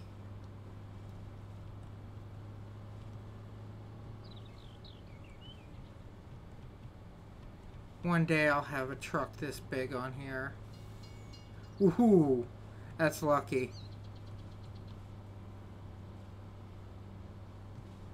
I lucked out on that one.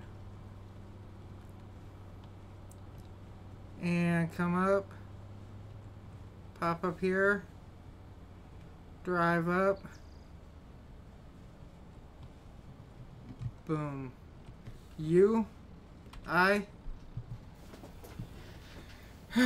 Drop this off. Have you ever worked on an old plane?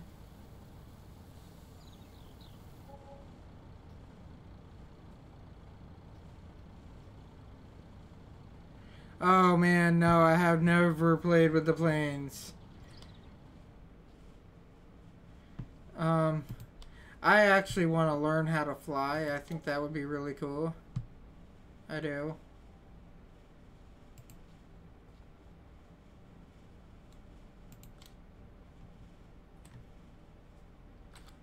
I really think that would be awesome to learn how to fly a plane. But anyhow, I am getting off here. It is like 3 o'clock in the morning. And I got things to do in a couple hours. So I will probably be on later on tonight if you want to catch me then. So either or.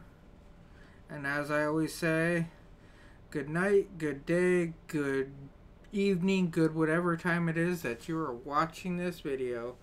Fly is not as difficult as you were working on. Uh, just sticking foot pedals, learn how to land and take hands to the radio and symbols to me. Well, planes ain't too bad, but how about we finish off on the planes and everything later on today, because I am getting tired. But like I said, good day, good night, good evening, whichever it is. Be safe, have fun, and I will talk later.